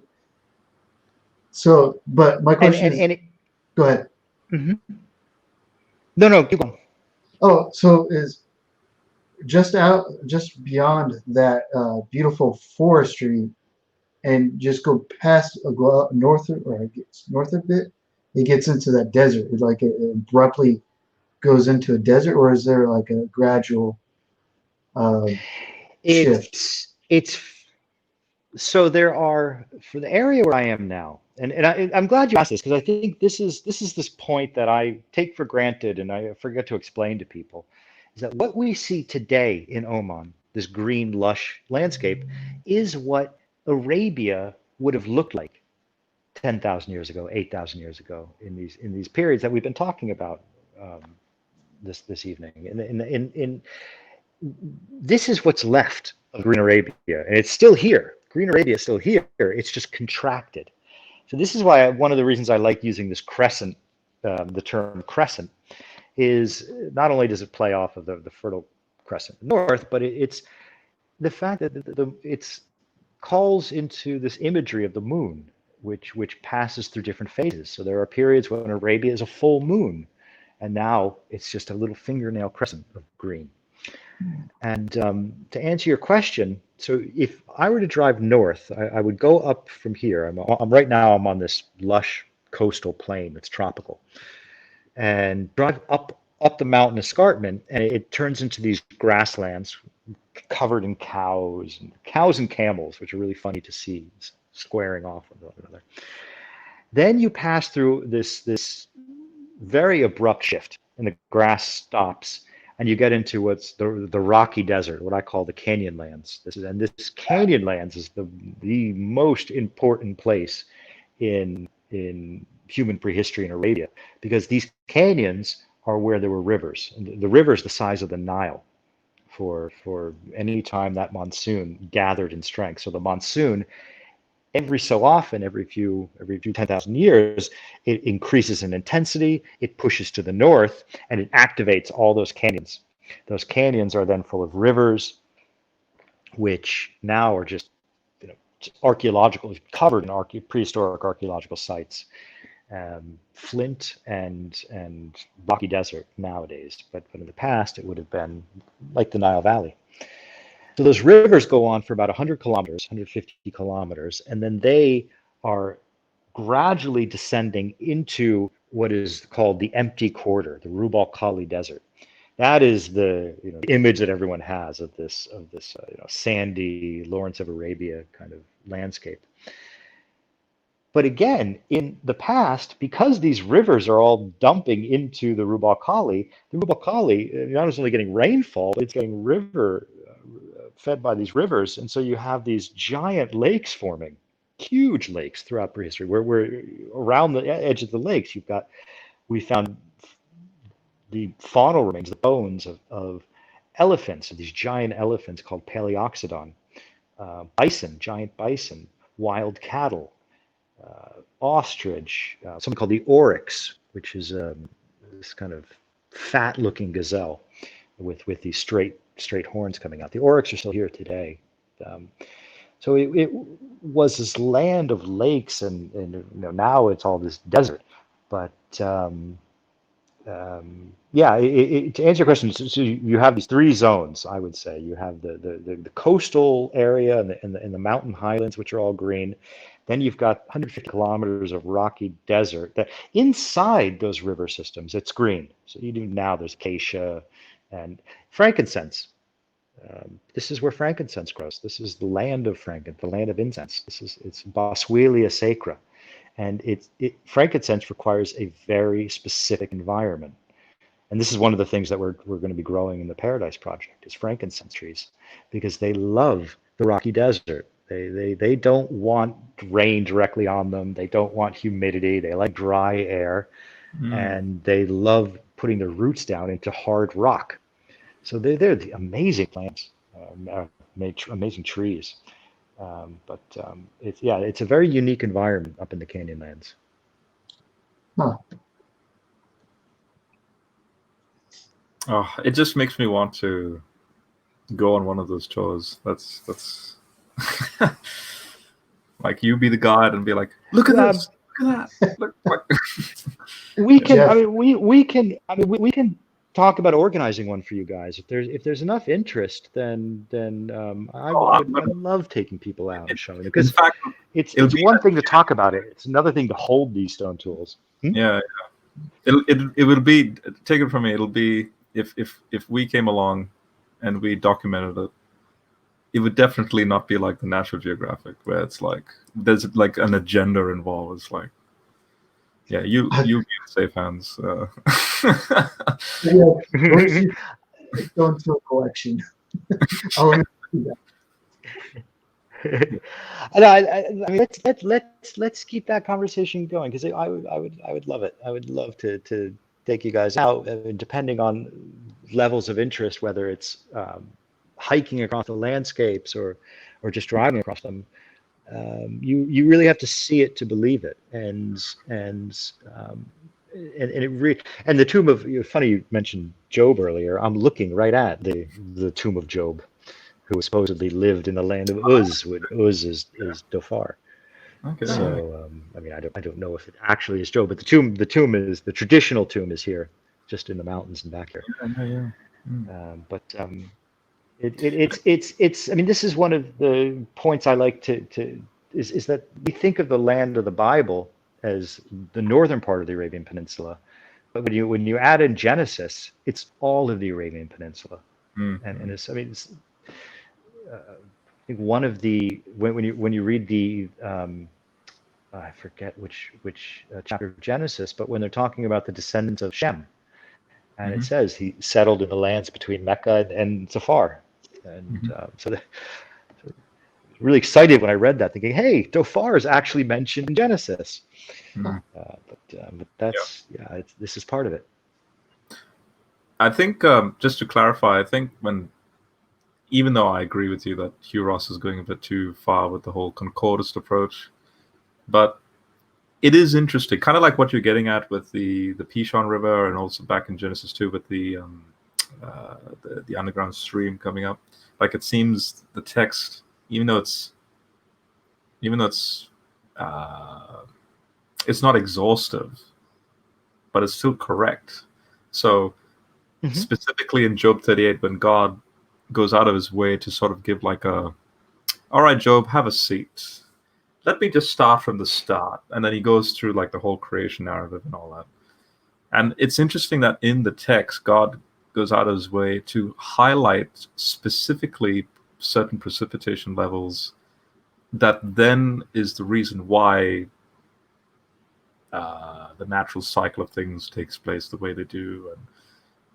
And so Hugh Ross, being a astrophysicist and sort of obviously a specialist in that the field of meteorology and all that, he's picking up on those details and going, there you go, and so look, the text is being explicit there, and scientifically, no, this is the case as well. And what's Job's moral of the story, so to speak, and then it supposedly beats Al Gore, but I mean, what I like about that approach, and this is why, I mean, you can sort of get that sense probably talking this much, but my philosophy, my approach is not to find where something is wrong, but to find where something is right, and to look for the commonalities, look for because I do think that there is essential information in every direction you look, and it's just a matter of seeing it from the right perspective and being able to receive whatever that information is, whether whatever text we're looking at. So well, gets into this inspiration, but that's a whole different conversation. Yeah. I'm happy to end it there. I don't know. Well, I have one more question. Go for it. I've been holding on for a whole year. Yes. Yeah. Oh God. Let me bring up. Yeah. Are you okay? So going through your old YouTube videos and your account, oh God. I noticed you started picking up a certain musical tool. Would you consider yourself to be the next Toots Thielman? Wait, which tool? Oh, okay. I only saw a harmonica. So are you? Was I? Wait, did you learn the harmonica? There's a harmonica on my. Or through your. I've been trying. I have been trying. I'm not very good, but okay. I just wanted to know.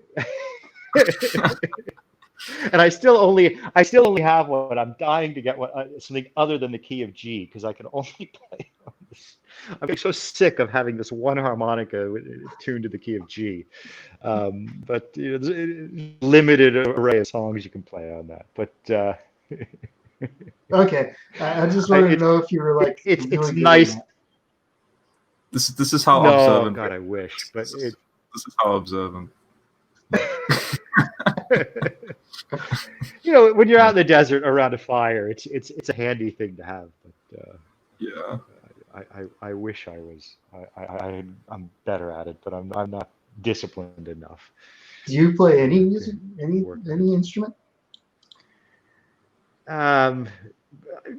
If Spoons. Just the harmonica, I used to play trombone. When I was a kid, I played the trombone, but that has been a long time since I could do that. I was a clarinet player, so a wind instrument in the same sense. Yeah. Okay, that was my question. That was the one question. All right. And for the last year, I have been working on it. Sorry? I'm waiting for next year's question, because I think next year's question will be, can you demonstrate it for us now? Like, you have a year to practice, right? So. All right, so I've got my homework. I've got my work cut out for me over the next year. That's a deal. Okay, so everyone outside, definitely check out Jeff's work. So the book's coming out later this year?